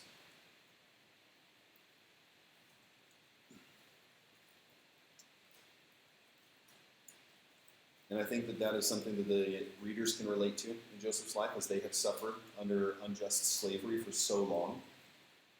That wasn't a result of their sin. And it brings a comfort into that. Because that question could come up, is the reason we're in slavery is because something our ancestors did, or is this some kind of punishment for us? And it's really easy to say these things in our comfortable Western environment and classroom and easy living, but this is incredibly challenging in the moment to respond this way. I mentioned yesterday, all the tests of God are pop quizzes, and that is the reality, right? That hardships are going to come, and we may not be able to explain it away. But as you guys have been so soaked in the New Testament, what you should come to realize by now is that The New Testament does not care where a trial is coming from. It doesn't say, endure the trial if it's from God, and rebuke it if it's from Satan. It says, endure, persevere, be like Christ, and exemplify his life no matter what the trial is, no matter where it came from, no matter why it is in your life that it is supposed to be endured, and that Christ is supposed to be honored and exemplified through your life, no matter what it is. And it can feel like in those moments that God is very far away, and I'm sure that Joseph probably felt that way as well. But God was right there with him the whole time. And that's what we see highlighted in this chapter, right? That God is with Joseph. Verse 21, it says, "But the Lord was with Joseph and showed him steadfast love and gave him favor in the sight of the keeper of the prison." And God is there. God is right there in the midst. And that should be comforting. And that comes up again at the end of the chapter. The keeper of the prison paid no attention to anything that was in Joseph's charge because the Lord was with him. And whatever he did, the Lord made it succeed. Okay, so this is just even more of a confirmation for Joseph, as it's repeated 4 times in this chapter that the Lord was with him. And he would keep him wherever he went, and whatever he did, he made prosper. And I think that should inspire the original readers probably to live this way as well, as I hope it does for us. Now, chapter 40 gives us the story of these 2 prisoners, and it starts with this statement, "Sometime after this," which is not a very helpful time instance for us. But when we look at the chronology of events in Joseph's life, we can kind of lay out a timeline of things, because what we see is that there were 2 years before Pharaoh has his dreams, and that Joseph is about 30 years old when he comes into the household of Pharaoh. Okay? So when he comes into the household of Pharaoh, and it's been those 2 years, and he was put in prison roughly about the time that he was 28 years old, as he spends 2 years in prison after the time of the cupbearer. And so the rough time that he would have spent with Potiphar in his house is about 11 years in Potiphar's house. So just to give some time frame for this thing, right? 11 years as a slave in Potiphar's house. And then imprisoned for 2 to 3 years. So he spent about 12 or 13 years in captivity of some sort, or 13 or 14 years in captivity. And then he interprets the dreams, right, of these the cupbearer and the baker. And it's just such a funny scenario because the cupbearer is like, "Hey, I had this dream last night. Can you help me out?" And he tells him his dream. And Joseph's like, "Oh, great. That's an awesome dream. It's really nice. You'll be restored to your position." And the baker's like, "Awesome. I had like the same dream, And he's like, "Let me tell you my dream." And Joseph's like, "Man, I'm so sorry." Right, and that's what happens. And then about 2 years go by before Pharaoh has his dreams, and at that point the baker's like, or the cupbearer's like, "Oh crap, I totally forgot about this guy." And that's when he tells Pharaoh, of course, and Pharaoh he brings Joseph in, and the whole scenario, it doesn't need a lot of explanation or interpretation because the story is just so straightforward for about 7 chapters. Okay, so I'm just going to kind of overview it a little bit, and these chapters, it's pretty straightforward. But Joseph comes in and he interprets the dreams of Pharaoh, and then Joseph is going to be raised up into power to serve Pharaoh and to serve the land of Egypt in light of his interpretation of the dreams, right? These 7 very prosperous years and then the 7 years of famine. Now, Joseph doesn't treat the Egyptians very kindly in the 7 years of famine. Right? He basically makes slaves out of everybody and takes all the land away from the Egyptians. Okay. So Joseph is, I think he is not the picture of prosperity that we want to follow. Okay. So that is one area that I think does not reflect God's kingdom necessarily. But as he rises up to second in command in the land of Israel, does God do this because Joseph deserves it now? You've suffered long enough. I'm going to bless you. You deserve it, Joseph. No. God would still have been faithful to Joseph, even if Joseph spent the rest of his life in prison. God doesn't raise Joseph up because he now deserves it, because he has somehow earned it. God raises Joseph up because God is faithful, and because God is going to use it for the protection of his people and the ultimate plan of redemption. Okay, so he's going to protect the people of Israel as they come down to Egypt in the midst of this famine, so they might be preserved as a people, and so that he might keep his plan of bringing Israel into the promised land. So it is the grace of God that raises Joseph up into this position, not because of anything Joseph did.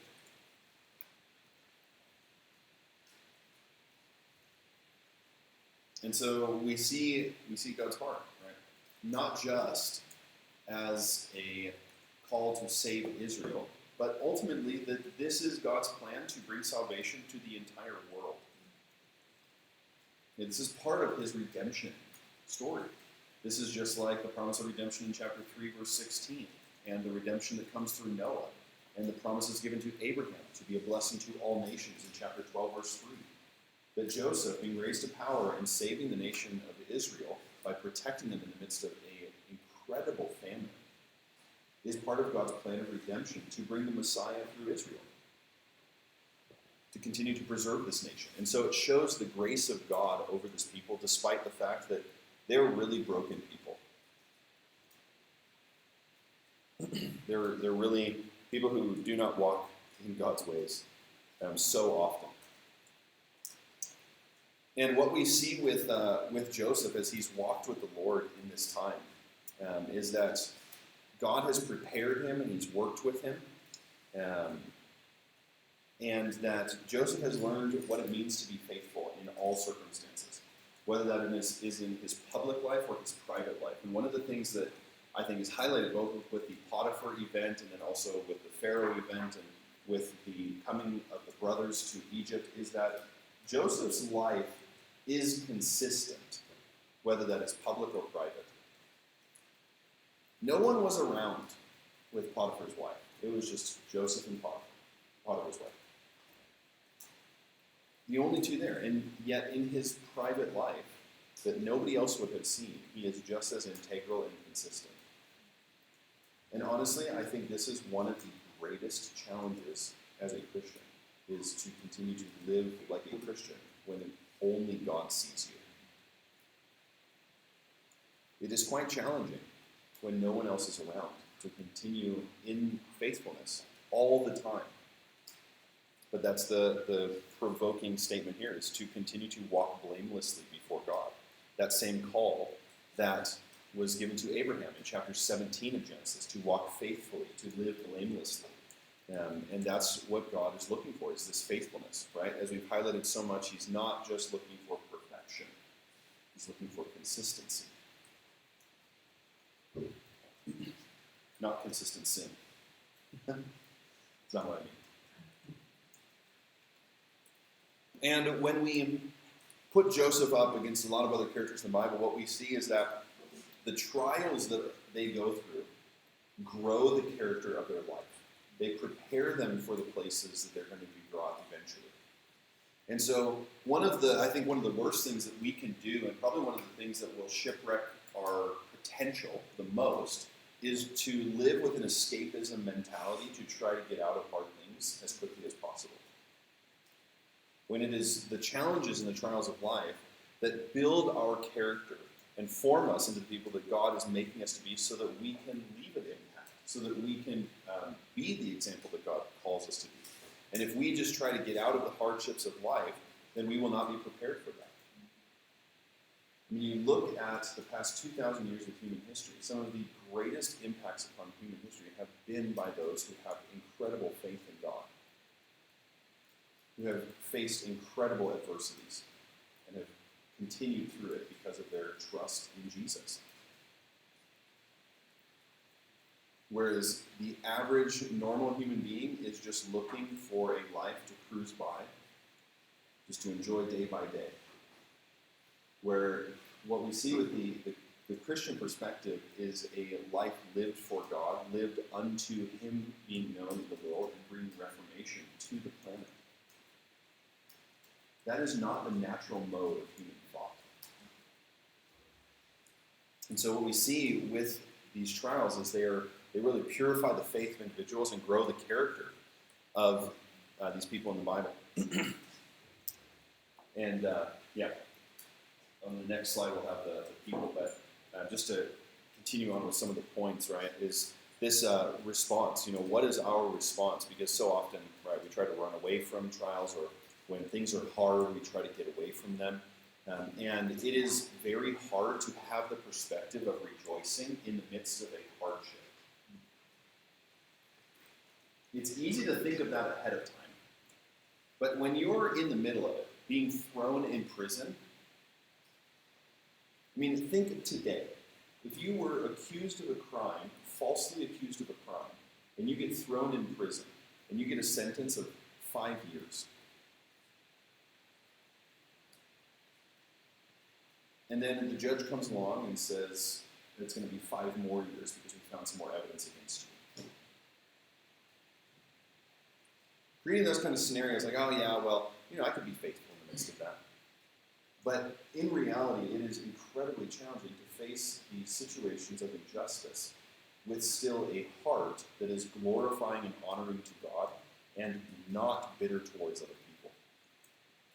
That's insane with Joseph, right? He is unjustly put in prison. He's sold into slavery by his brothers, and yet continues faithfully before the Lord. What is our response? What would our response be?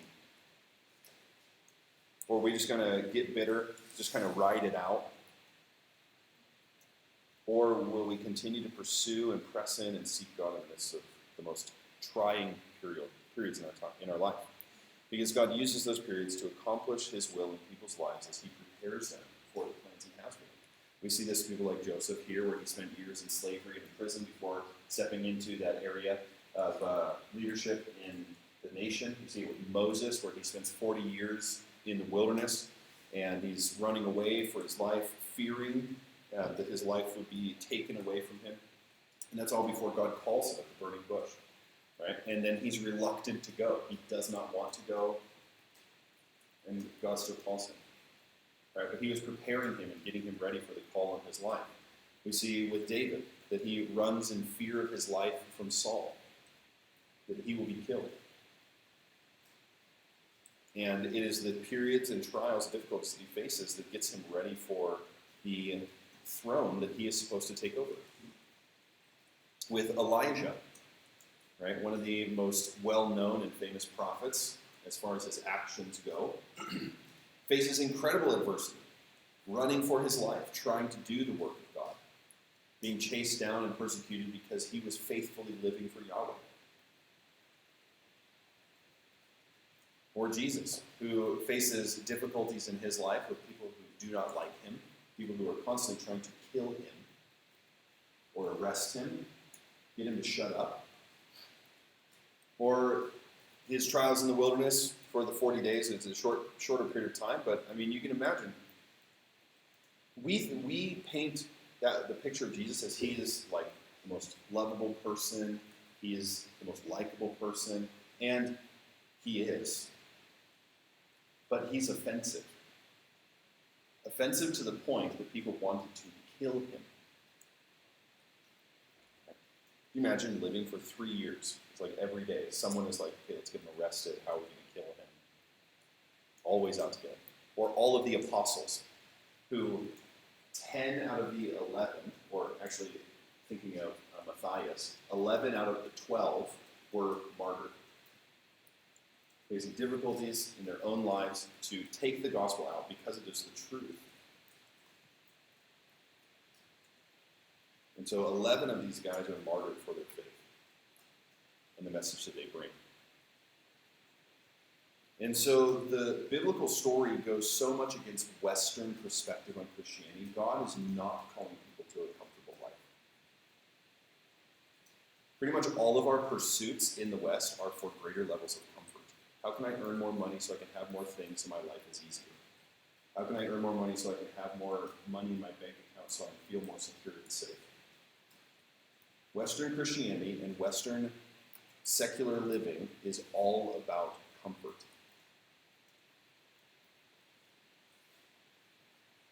The Gospels are not about comfort. God's call on people's lives is not about their comfort. The guarantee is that we will find that rest and comfort in eternity. And that is the guarantee for us. And that's the joy, right? The knowledge that in that place we will find our comfort is in eternity.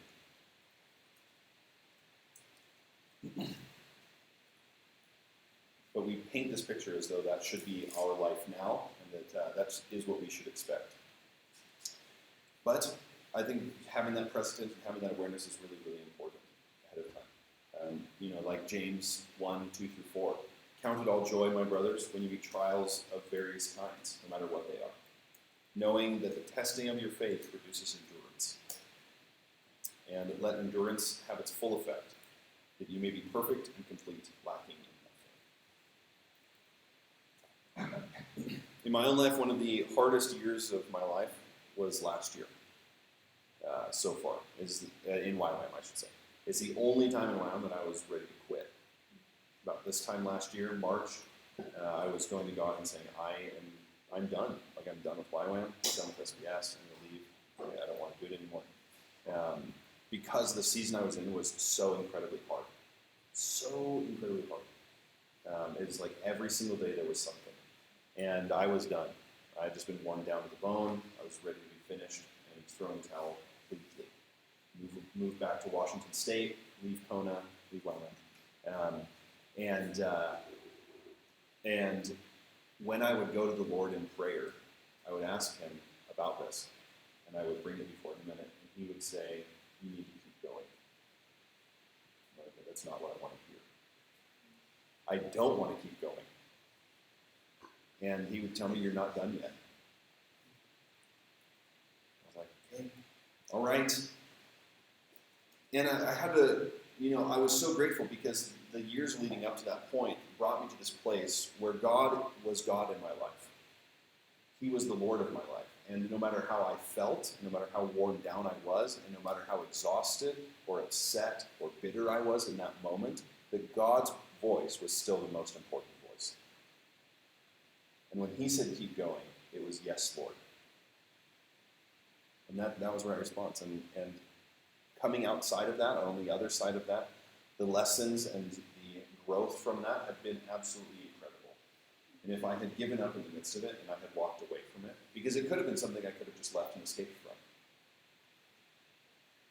If I didn't want to keep putting myself through that, I could have just given up and walked away. But because of that, the Lord has done so many amazing things and grown incredible fruit character-wise and relationship-wise in my life. And so when times are incredibly hard, let us not just seek for a simple way out. We see with Joseph, he continues to turn to God, continues to trust in him in the midst of that. And so with these chapters, we see that God is separating a nation unto himself and preserving them in Egypt. The land that they received in Egypt is the land of Goshen. And the land of Goshen is what is today the modern Nile River Delta. Okay, that is the northern part of Egypt, and it is right on the Mediterranean. It is the most lush and fertile land in the entirety of Egypt, even to this day. It is where the Nile River flows. The Nile River flows as pretty much an unbroken, solid river from down in Ethiopia up to the Mediterranean Sea. And then in the Nile River Delta, it breaks into hundreds of streams before it empties into the ocean or into the sea. And it is that area that is incredibly well watered. And so that's the land that was given to Israel, was the best of the best. So when God brings Israel into the land, he's not giving them some desert plot out in the middle of nowhere. He says, you're going to have the best place. Right, so they're preserved in an amazing location. And I think that shows the provision for the readers as well, that God took care of them. And God's word to Jacob when Joseph brings Jacob and his family down in chapter 46, verse 4, is from God again, I will go with you. what would this show to the readers who had been a part of the slavery generation? God was with them the whole time. It's not like he was just absent and gone off in some random other place. It's not like he stayed in Canaan. God says, I will go with you. Speaking to Israel, right? Jacob, whose name is Israel, represented for the whole of the nation of Israel. I will go with you.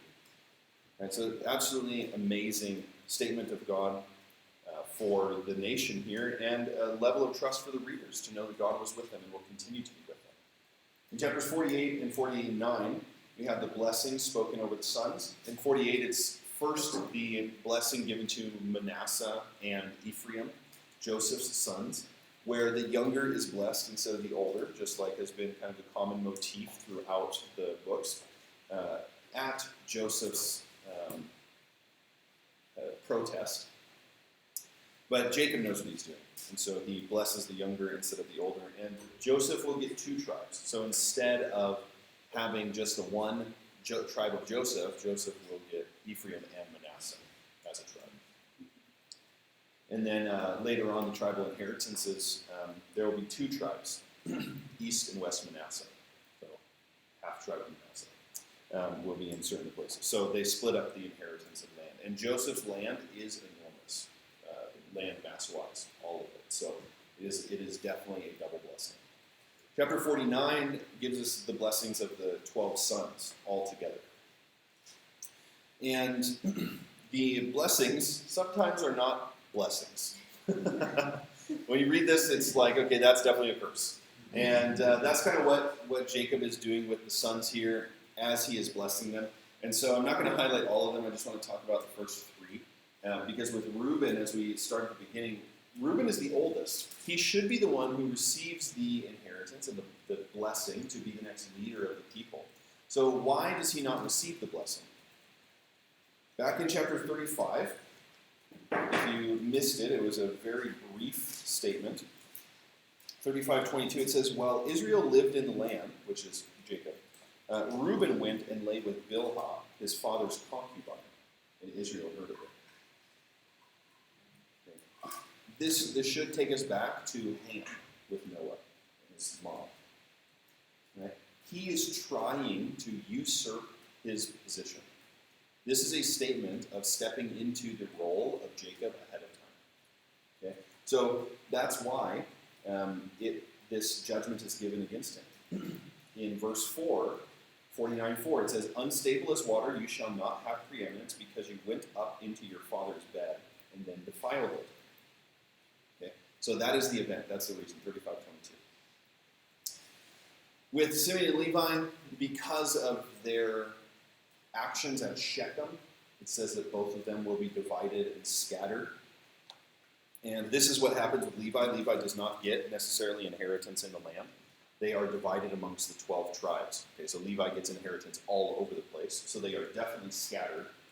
And then Simeon's inheritance is going to be right inside of Judah. So Simeon does not have its own borders. It's inside of the land of Judah. Eventually, Judah is just going to assimilate Simeon into their land. Okay, so they just become part of Judah, and Simeon ceases to exist as a unique tribe. And then Judah is given the leadership. So Judah is given the blessing, that his tribe will be the ones that lead. And his tribe will be the ones that rule over the nation. That his brothers shall praise him, which is a play on Judah's name, which means praise the Lord. And then in this blessing over Judah is a bunch of royal language pointing towards the lineage of the kings that would start with David and go on to Solomon and then down through the line. Now, King David is probably the one that is being talked about here initially. Okay? This prophecy ultimately points to Jesus. Okay? And it says, the scepter shall not depart from you, which is a picture of Jesus on the throne. Because in 586, which I don't have on the board anymore, in 586, the scepter did depart from Judah. After 586, Judah had no king, legitimate king on the throne, until Jesus takes his position on the throne at his ascension. So this is a picture that ultimately points towards him and happens roughly 2,000 years before Jesus.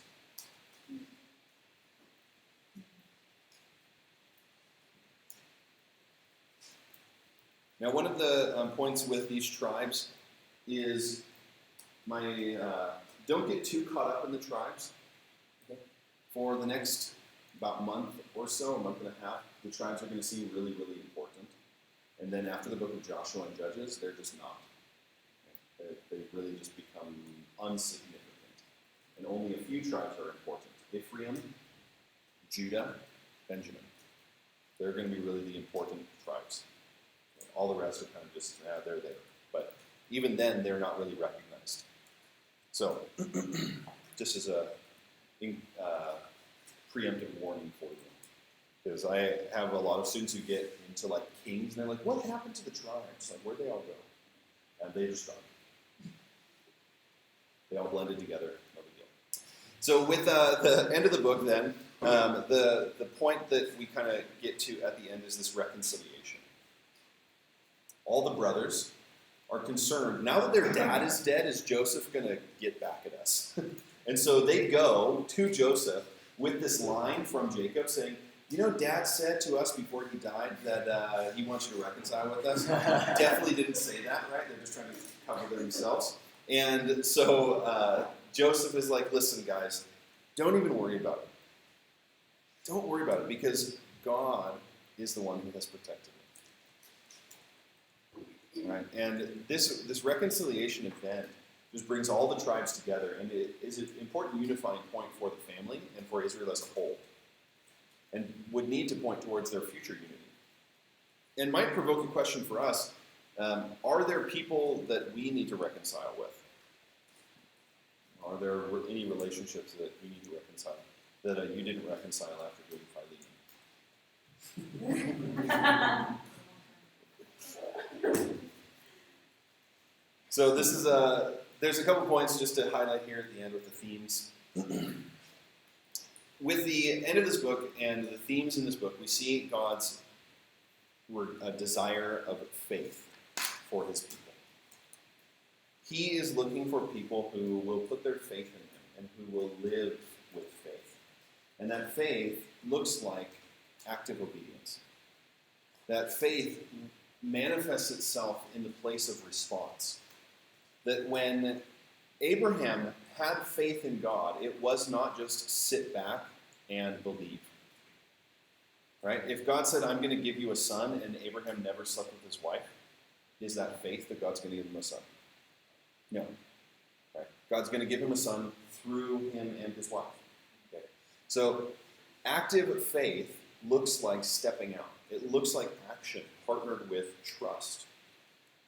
And so what we see throughout this book is strong examples of faithfulness, even in the midst of their mess-ups. Right? That there are men and women who are living in faith towards God and trust in him. And this last book, the last chapter, 50-20, the statement that Joseph makes where he says, as for you, you meant evil against me, but God meant it for good, to bring about many people, that many people should be kept alive as they are today. And this is this second point, that God is working redemption in the midst of people's wickedness. That while the people have constantly sinned and done what God does not want them to do, and there are people who have done what he wants them to do, that God is working with people despite the fact that they are broken. And that's a huge encouragement, I think. Especially when we consider the fact that so many people will have this presupposition that the God of the Old Testament is different from the God of the New Testament. And God of the New Testament is so full of grace and mercy, and the God of the Old Testament is so full of wrath and anger. And of course, I don't think you guys think that way, but so many people do, and even people coming into SBS think that way. And you can't read past Genesis and not have that preconception abolished. Because in Genesis alone, God's grace and mercy is so abundant. And you see his grace and mercy over the spectrum of at least 4 generations. Abraham, Isaac, Jacob, and Joseph. Not to mention all of that pre-Tower of Babel as well, which we have no idea what the time frame is on that. But just to think, 4 generations. This is roughly, let's just give a conservative number, 200 years. And God's mercy to these people is so immense. That is more than triple the amount of time that the New Testament takes place in. Really? Right? You see from the beginning of Jesus' ministry, and it's only about 60 years, okay, from that time until the close of the New Testament. Right? So we see the spectrum of God's interaction with man, how he is treating them, how he's receiving them, and we see his mercy. We see his goodness. And God wants to work with us too. And so just some questions to leave us with at the end here. Are we walking with faith-filled obedience in our lives?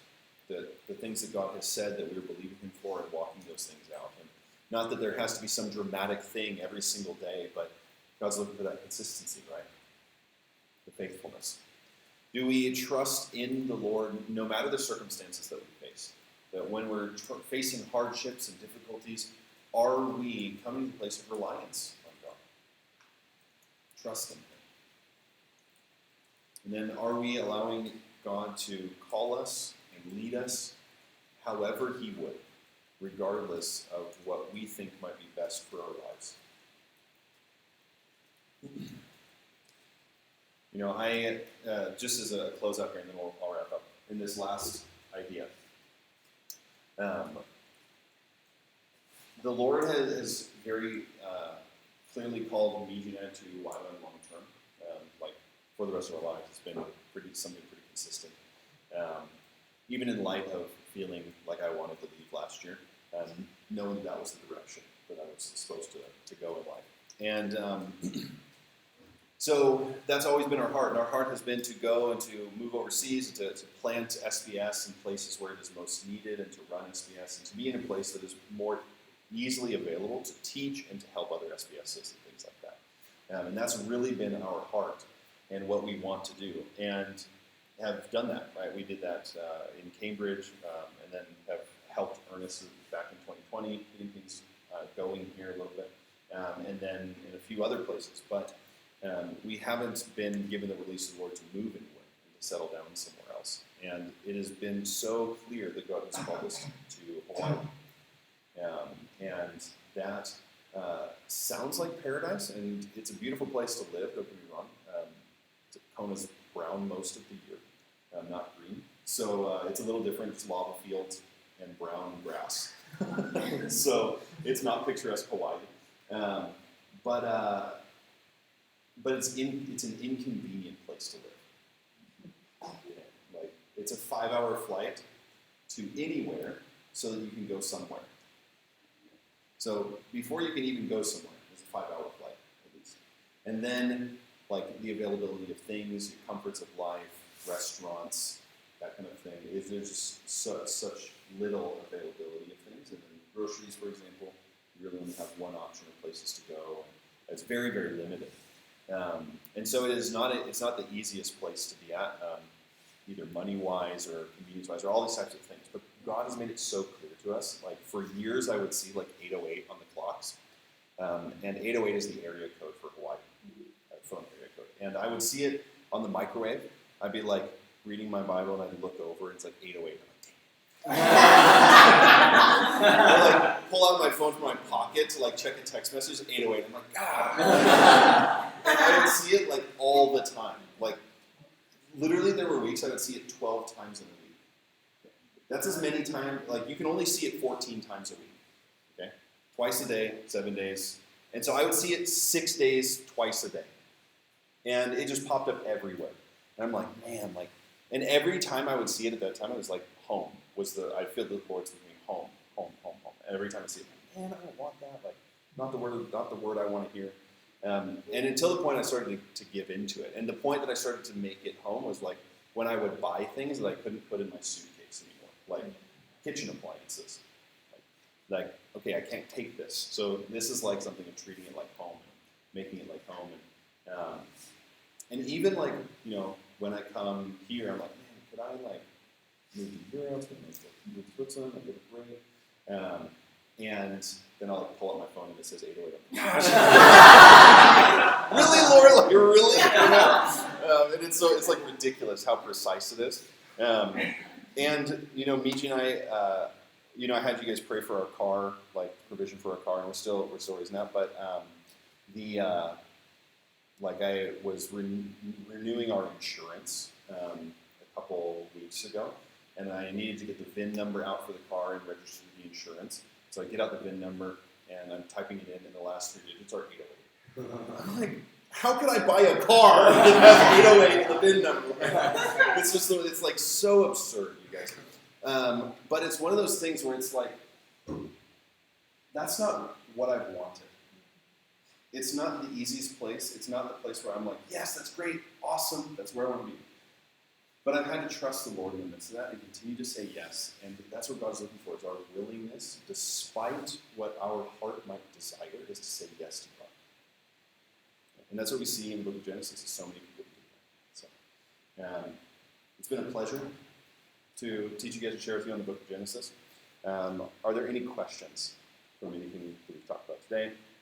Maybe we can talk about them at lunch, and I'll just pray. So, let me pray. Jesus, thank you so much for this amazing book and the lessons it teaches us, God, and the stories in it, Lord, that are just so confronting and also encouraging.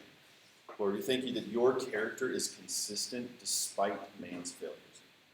That even in the fluctuations of man's obedience and walking with you, Lord, that you are consistent, Lord, and we're so grateful for that. God, help us to be people who are consistent in our lives. And Lord, I pray that you would open up this book to this class, that as they study it, Lord, would they discover you and know you deeper, Lord, and come to understand your heart for humanity and their place in your story. In Jesus' name, amen.